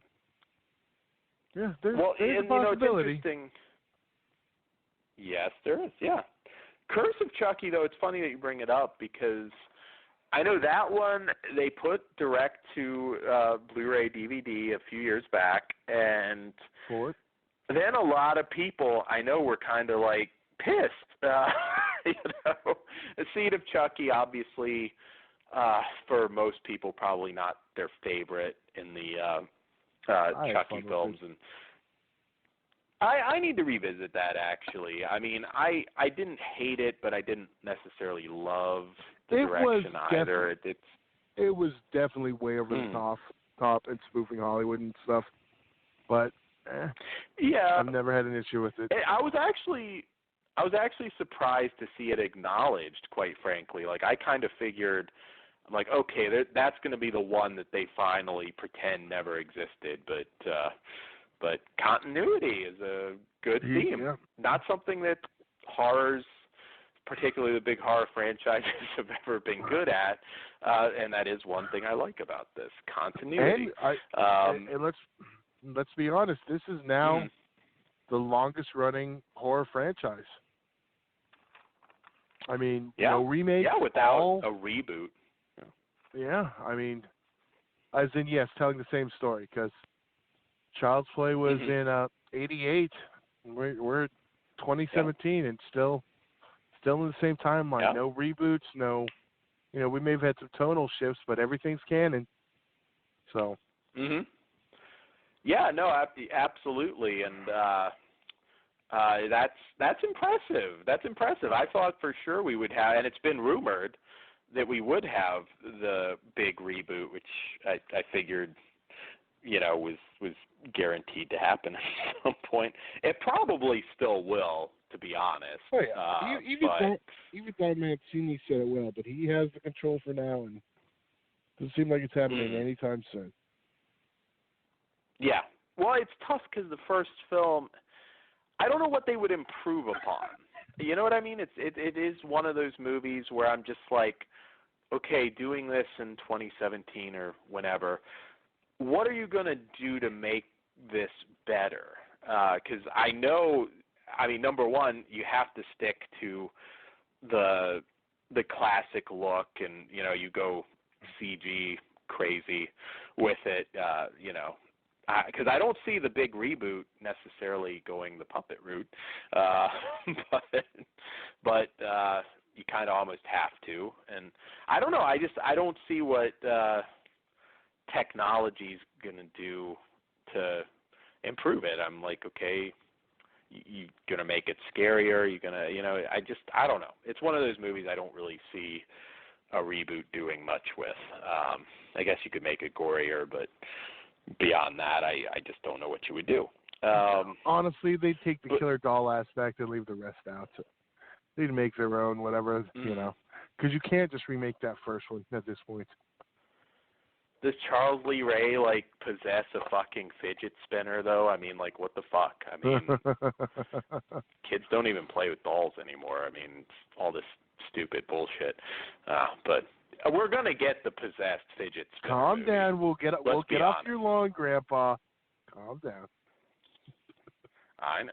I'm not there yet, Todd. I'm not, complaining about, Korean thugs or whatever he was complaining about in Gran Torino. I'm not racist, Todd. I'm not the get off the porch type. I just don't like fucking fidget spinners, But anyways, on because we got a fucking movie to review. Curse of Chucky was interesting because it's it did fantastic. I think it was one of the biggest. I know it was that year, the biggest direct to Blu-ray title for that year, and one of the biggest in recent memory. And a lot of people were like, "Fuck, why didn't you put it in theaters?" I'm actually perfectly fine with that now. I think it gives them more freedom. And I think a lot of what was done so perfectly with Curse of Chucky, that's what I said, because I know I was going to kind of bring this up. The fact that it was done in such a way that it led us to believe it was ignoring stuff, and totally blew our minds when nope, that shit happened. Yeah, and it was back to the tone of the original. And and that was a holy shit moment when you watch that one. And I really dig the fact that Tom Mancini respects the fans and knows at this point we've seen them all. But he's also trying to make a new one that's for the new people who are jumping in. It's a standalone film, and I think that he did well in this one too. While I think Curse was a better film. I think this was really almost as good. I do. I think Curse is better than this would be. It does the classic stuff so well, and that's only one issue I have. And it's not a huge margin. I think Curse is. Uh-oh. You set That's alarms like off, some Dan? Amber Alert. No, my Dan. phone is. It's either weather or Amber Alert. It's not weather. It's nice here, but. Quit kidnapping kids.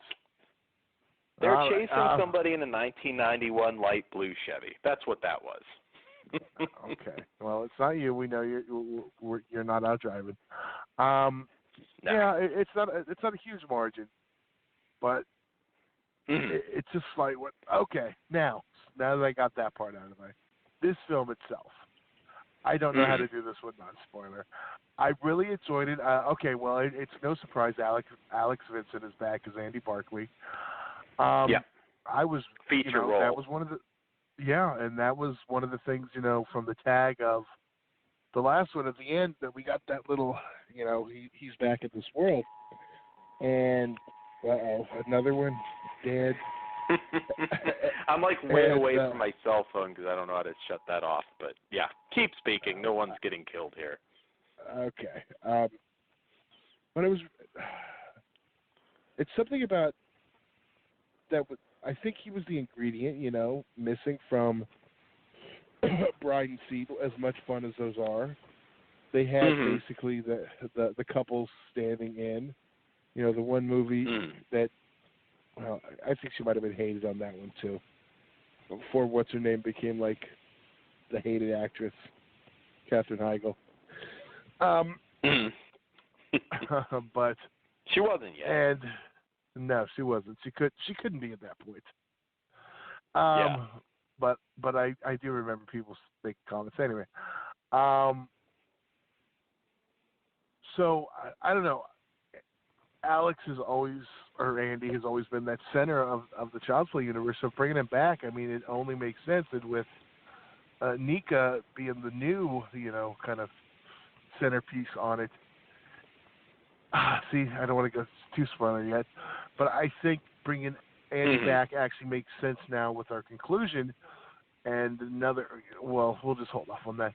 But overall, I mean, I like the cast. I like the setting because Don Mancini doesn't like to do the same thing twice. If you look at the films, they're all different, and this was his hospital horror that he got to do.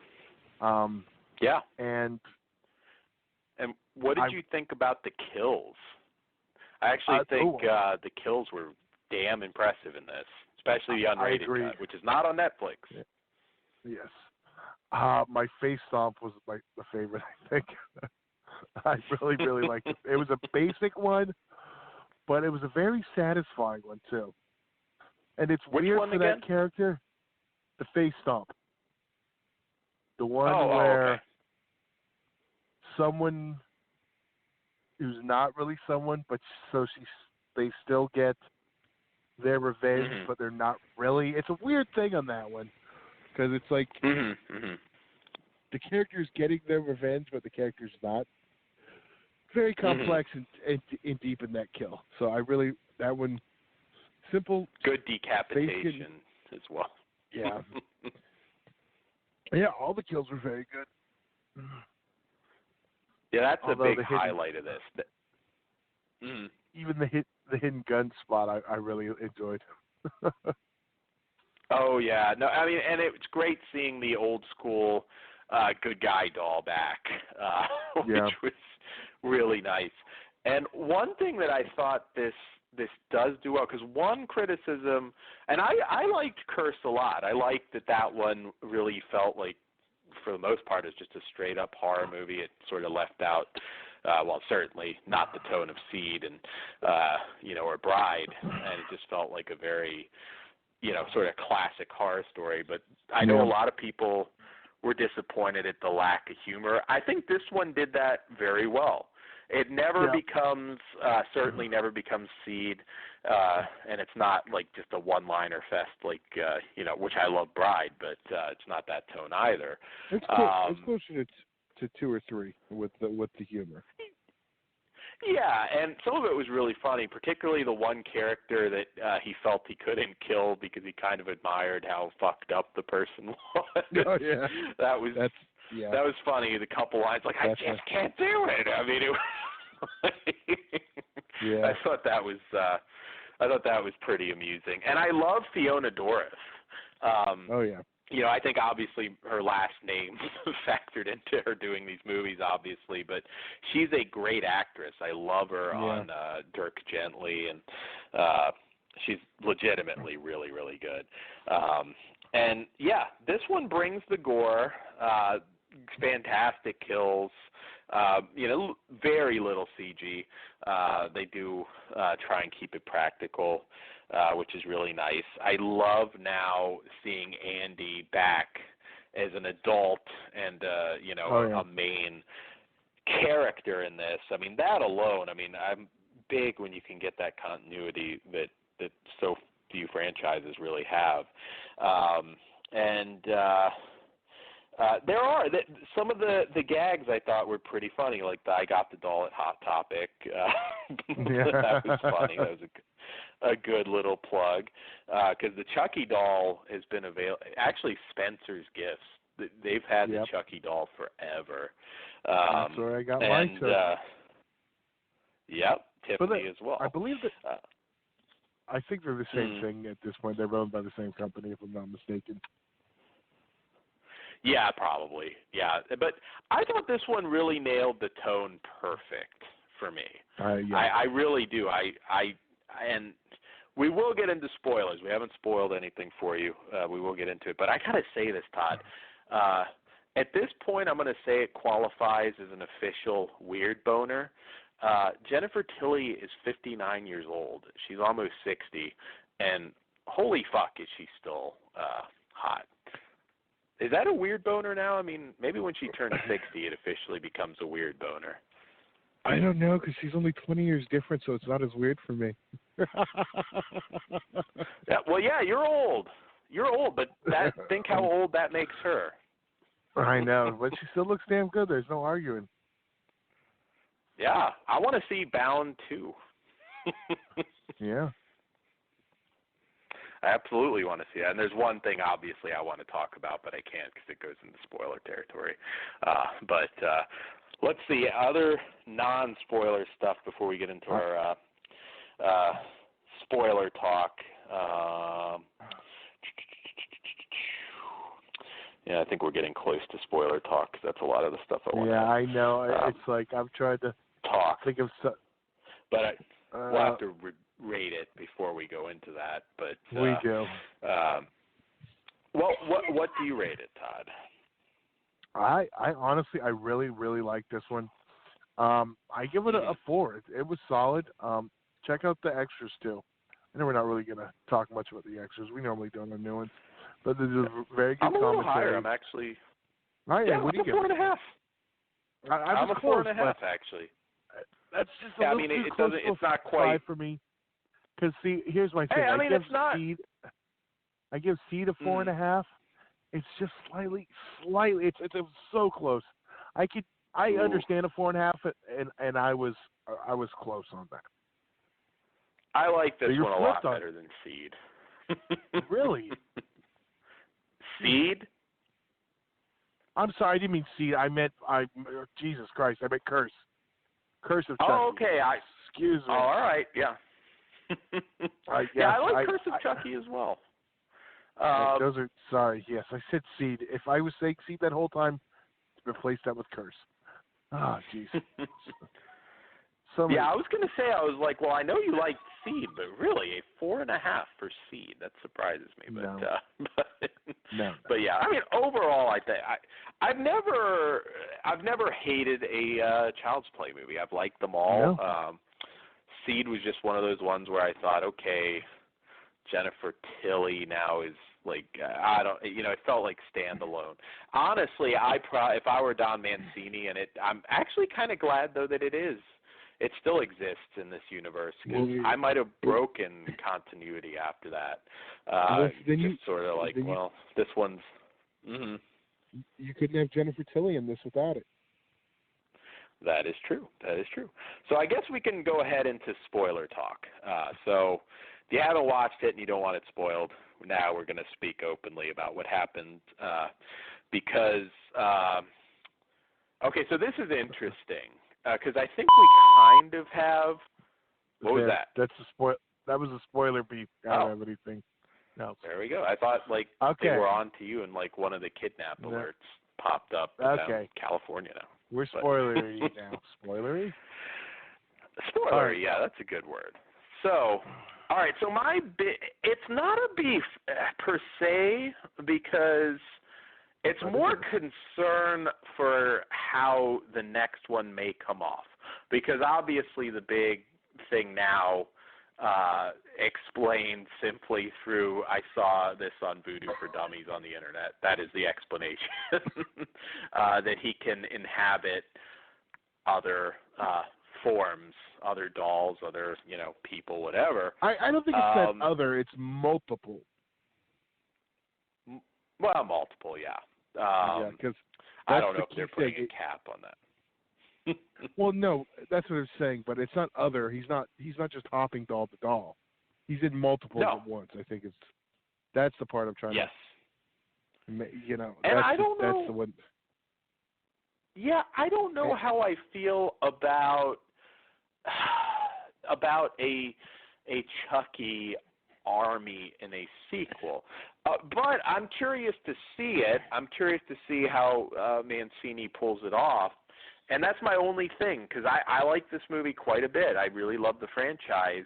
But I don't know. I mean, I feel like my solution that we were talking before, although it gets a little more Puppet Master-ish, but I like the idea of maybe putting other serial killers in different types of dolls, if they're going this route, because although it'll be cool seeing, again, we did get the lesbian moment. I don't know, Brad Dourif as his daughter having a lesbian moment with Jennifer Tilly. That I guess I'd be looking forward to in the sequel. But there's your bound. I don't know. Bound too. There you go. See, my thing, I was hoping for some kind of tongue-in-cheek line to that, but here's my thing. It's like adding something into the mythology so late in the game. I don't know. That's the only time I was like, well, he could never do that before. I don't know how I feel about adding it so late. It worked for the film, and honestly, there is an easy way out because we have to get back to not so many dolls, and he can just hop from body to body like he was. Well, not so many Chuckies. At least if you're going to do it, put different serial killer characters, and but that is more Puppet Master. But yeah, you were saying. But that's a whole different thing because that wouldn't be him jumping in. That'd just be him telling other serial killers the same secret. So doesn't change the mythology at all. It's you got to work backwards to get rid of that. And I mean that's just keeping more dolls around if you want to go that way.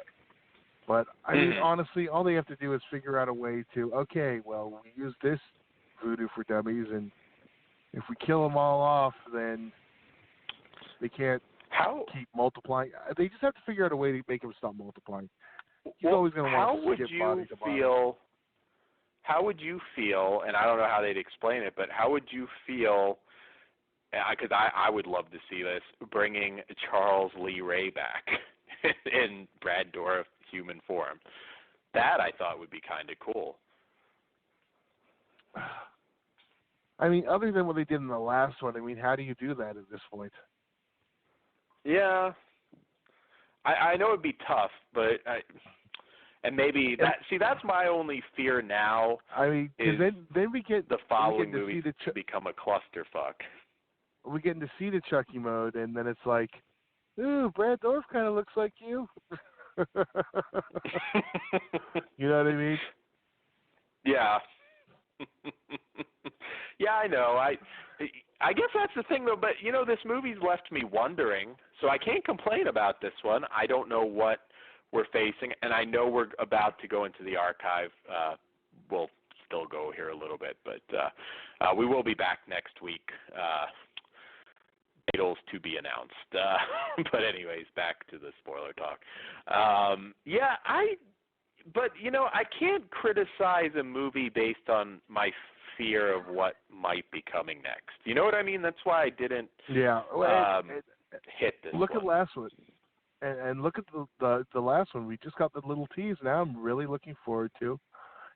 Big spoiler. Kyle returns at the end, and now, we're kind of in that story mode, and because that's one thing that was never resolved because she was taking care of Andy. Then all of a sudden we know Child's Play 3. He got sent off to military school. What happened to Kyle? Now we get to find out. Yep, which is referenced as well. I thought that was cool. The sweater, the jacket, whatever it was. One other cool bit I found out in the commentary because she's wearing the leather or the leather cap or whatever. Same one she wore in Child's Play 2. And second bit of trivia, same one she wore after that when she was on 90210. Same exact one. That was, again, props. Whatever you think about the franchise as a whole, I love the idea that you can marathon the whole thing and it's like one continuing arc. Which, I'll be honest, when I saw Seed, I remember walking out of the theater thinking, all right, this is it. We're going to eventually get a reboot.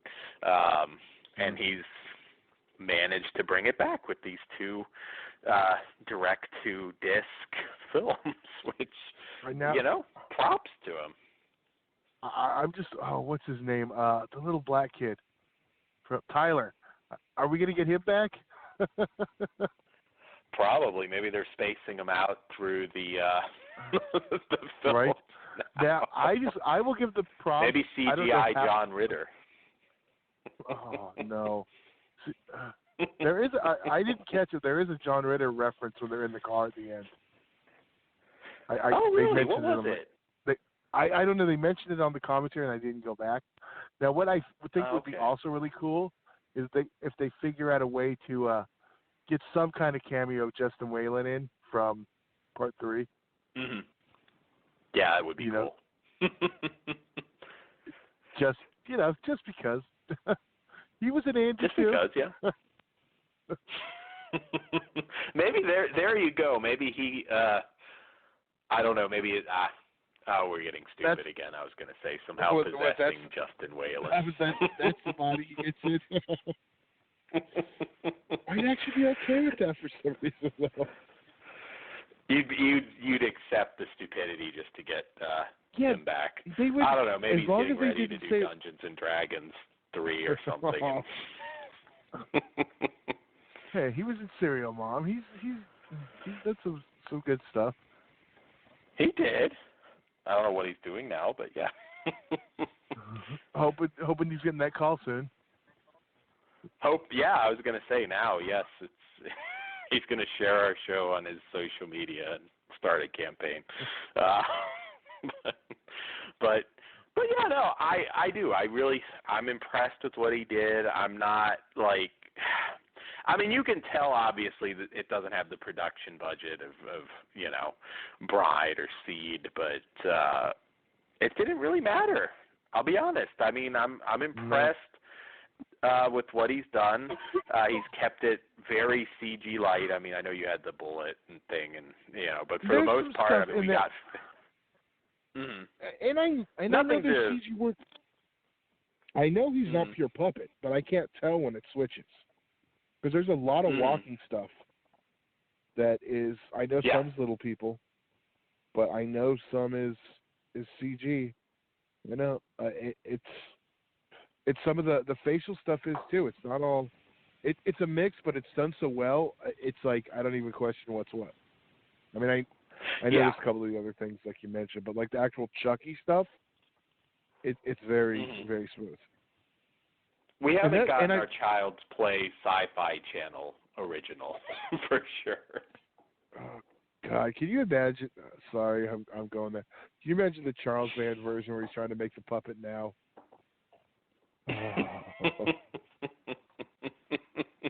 Yes. Hopefully we'll never get that one. But yeah, that's. good. You know, it's always been the same. You know, artist. It's one of the things that's kept Chucky so consistent. Also, it's always been I just blanking on his name. He was on the whole commentary too. I know who you mean. I can't help you out, but I know who you mean. Not Kevin Yeager.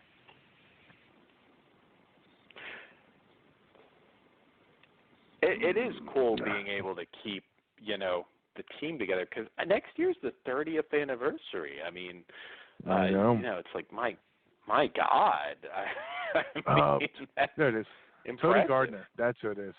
He's also. Okay, I couldn't think. I don't want to guess. Yeah. Yeah. No, that's all right. He's a producer on them now too. Very good. Yeah. He also got also got killed in a Child's Play. Also, he got killed in Seed because he was doing the Chucky effects for the Chucky movie in there. I need to go back and watch Seed again under, you know, fresh eyes now. And I haven't done it. I mean, I never hated it. I was like, I don't think this was the way to go. Crazy.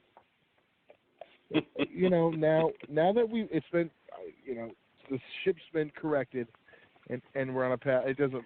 I've always had fun with that one because it is what it is. Because for a long time, when 3 was the last one, I did not like 3. Now, and then and I look back now, and I don't see my issues with it. With Seed, it's still a little bit over the top, but it's if you just watch it as fun, okay. It's not the last one, so it's all right, and you know it's corrected at this point, so you can just enjoy it for what it is. Yes. So it's I mean, again, I have my concerns about where we go from here, but you know, either Chucky at some point, I totally agree, has to go back to just being Chucky, because it's you know, it's the same person. They're just, you know, maybe I don't know. I got it. Maybe you can only go to good guy dolls, and they have to get pretty hard to get off eBay at this point. You know what I mean? It's not like what? Well, you get the money, kills some dude, and just starts buying them up. I mean, yeah, but they're still getting these. It would be left funny at this seeing point. him bidding on eBay. And then they send him. And then they send him. He gets the Urkel doll. That's what I was going to say, my buddy doll or something. Or they send him. I just wanted to send him the black one because there has to be a black good guy. There wasn't a cartoon. I just want to hear him one more time. Chucky's going to be a brother. I still believe that part 3. Ice-T voicing him. Those voice changes in the black doll. Yes. What the fuck? Yeah, that would be pretty funny. But that's derailing again. We're back to Seed too. Yeah, I was gonna say it. I feel like it could go either way if we were in charge. Either it's gonna get like so fucking stupid, and then you are gonna get like your Michael Bay Platinum Dune style Child's Play movie, but not yet. Like you said, I'm all for this continuing on as a Blu-ray franchise. I'm cool with it. I like what he's done. It's not. It can't be easy because, you know, at a certain point it's like, well, we got to do something different. We're on the 7th film. We got to, you know, do something a little different, unless we're going Friday the 13th style where Chucky just comes back and we don't explain shit. But but yes. So anyways, we were going to talk about this. Glow, Todd. I fucking love it. I'm probably going to finish the rest of season 1 tonight. I'm sure you will. Yeah, I do like that a lot. It's a great show.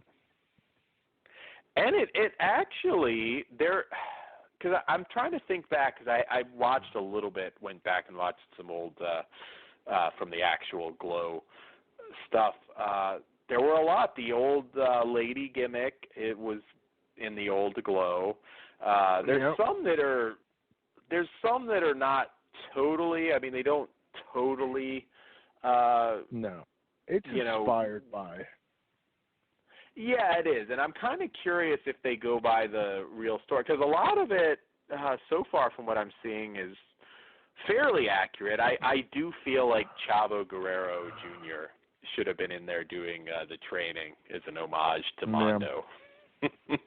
Well, yeah, right.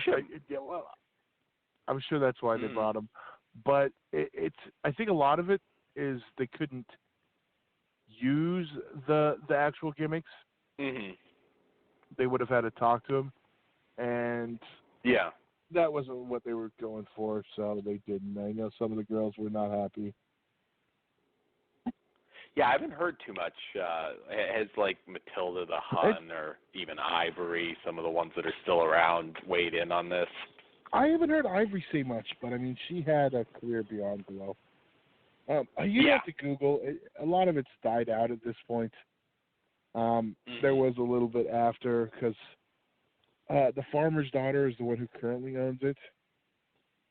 And I know how many seasons did it run? 5? Was it 5? Yeah, wasn't 90, 91, something like that? All I know is there's a last season that's never been aired. Be nice if there was something got done with that too. But yeah, I love the show. Allison Brie's great in it. Mark Maron is is very, very funny. I mean, the whole cast. I am looking forward to season 2. There is a line. Yeah. I want you to watch the last episode, because there's one line I popped for hard, and because it's all I was thinking before you even said. I was waiting for it to come out. I was like, damn straight. But you'll know it. Yeah, I'm still waiting on these lesbian characters, because there've been a couple. I mean, there's a few different possibilities, but they haven't really. I didn't say there was any. I said there's one part. There's a close tease, and that's all I said.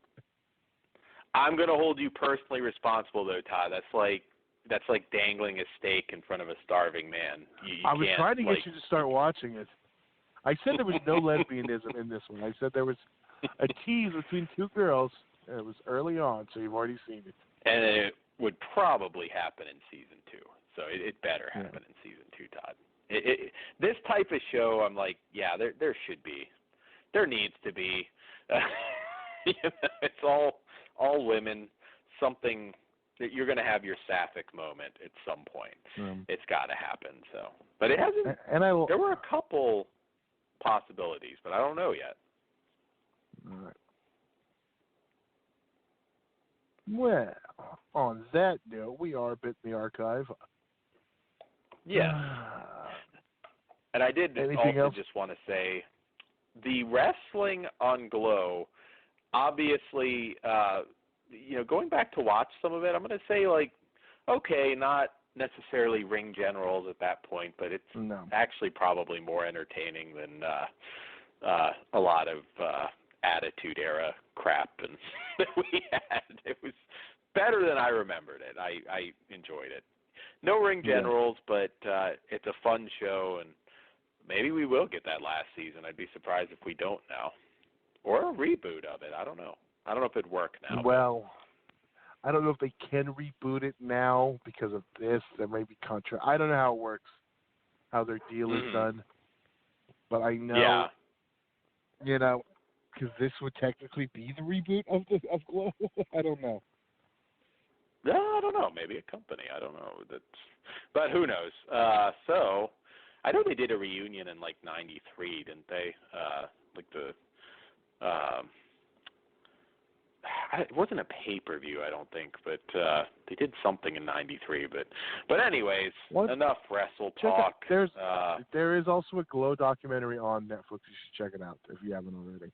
Yes, I didn't finish it, but I watched a little of that too, and then I was under the gun because, it's amazing that I got everything in this week. So anyways, guys, we will be back next week. I'm probably going to, I know I'm going to Six Flags Fright Fest. I don't know if I'll do that this weekend or next, but at some point I'll talk about that. And I don't know, maybe we'll talk about some of our Halloween activities and whatnot. There's a lot going on. So, yeah, that's all I've got for you guys. Todd, send us out. I think we have another song, maybe. Yes, we do, just for Dan, and we'll be back next week.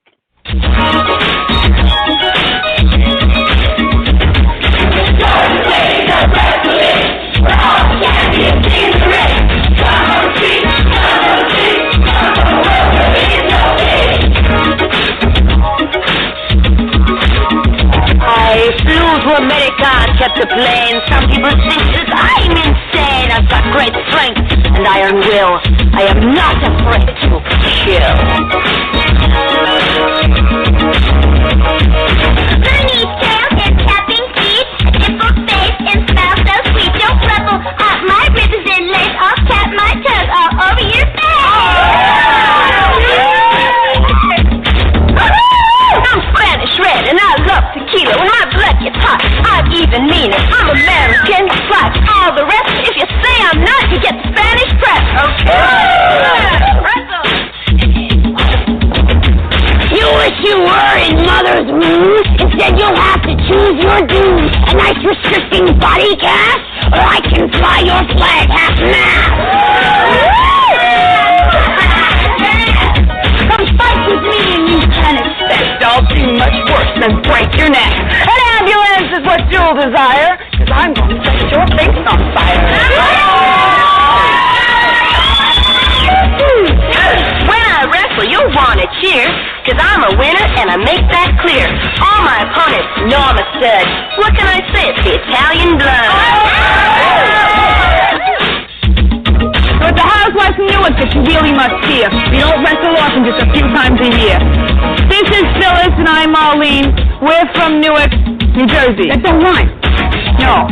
Wait, they don't rhyme. That's stupid. They don't rhyme. Newark, you're taking out valuable camera time and that don't rhyme. Phyllis and Arlene from New Jersey. That's stupid. Look, all right, look, you want to write it? Fine, write it. I come to here. I tell you I'm responsible for my part. I do my job every time. Just for herself. I do. You have to think of things that match with rhyme with Arlene. Fine, tell me then. What rhymes with Arlene? Serene. Serene rhymes with Arlene. My name is Arlene. I'm very serene. But you ain't serene. Yeah, and you know what? I think you're very because you're driving me up the wall. Yes, you had to hold back a curse word. Come on, ladies, give us a hand. Pleased to meet ya. I'm Aunt Kitty. All my girls are hot and pretty. I train them hard, so in the ring, you'll see my tigers do their thing.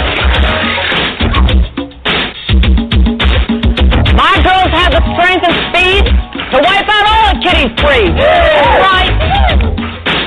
And when we're done, please don't be bitter. All that's left is kitty litter.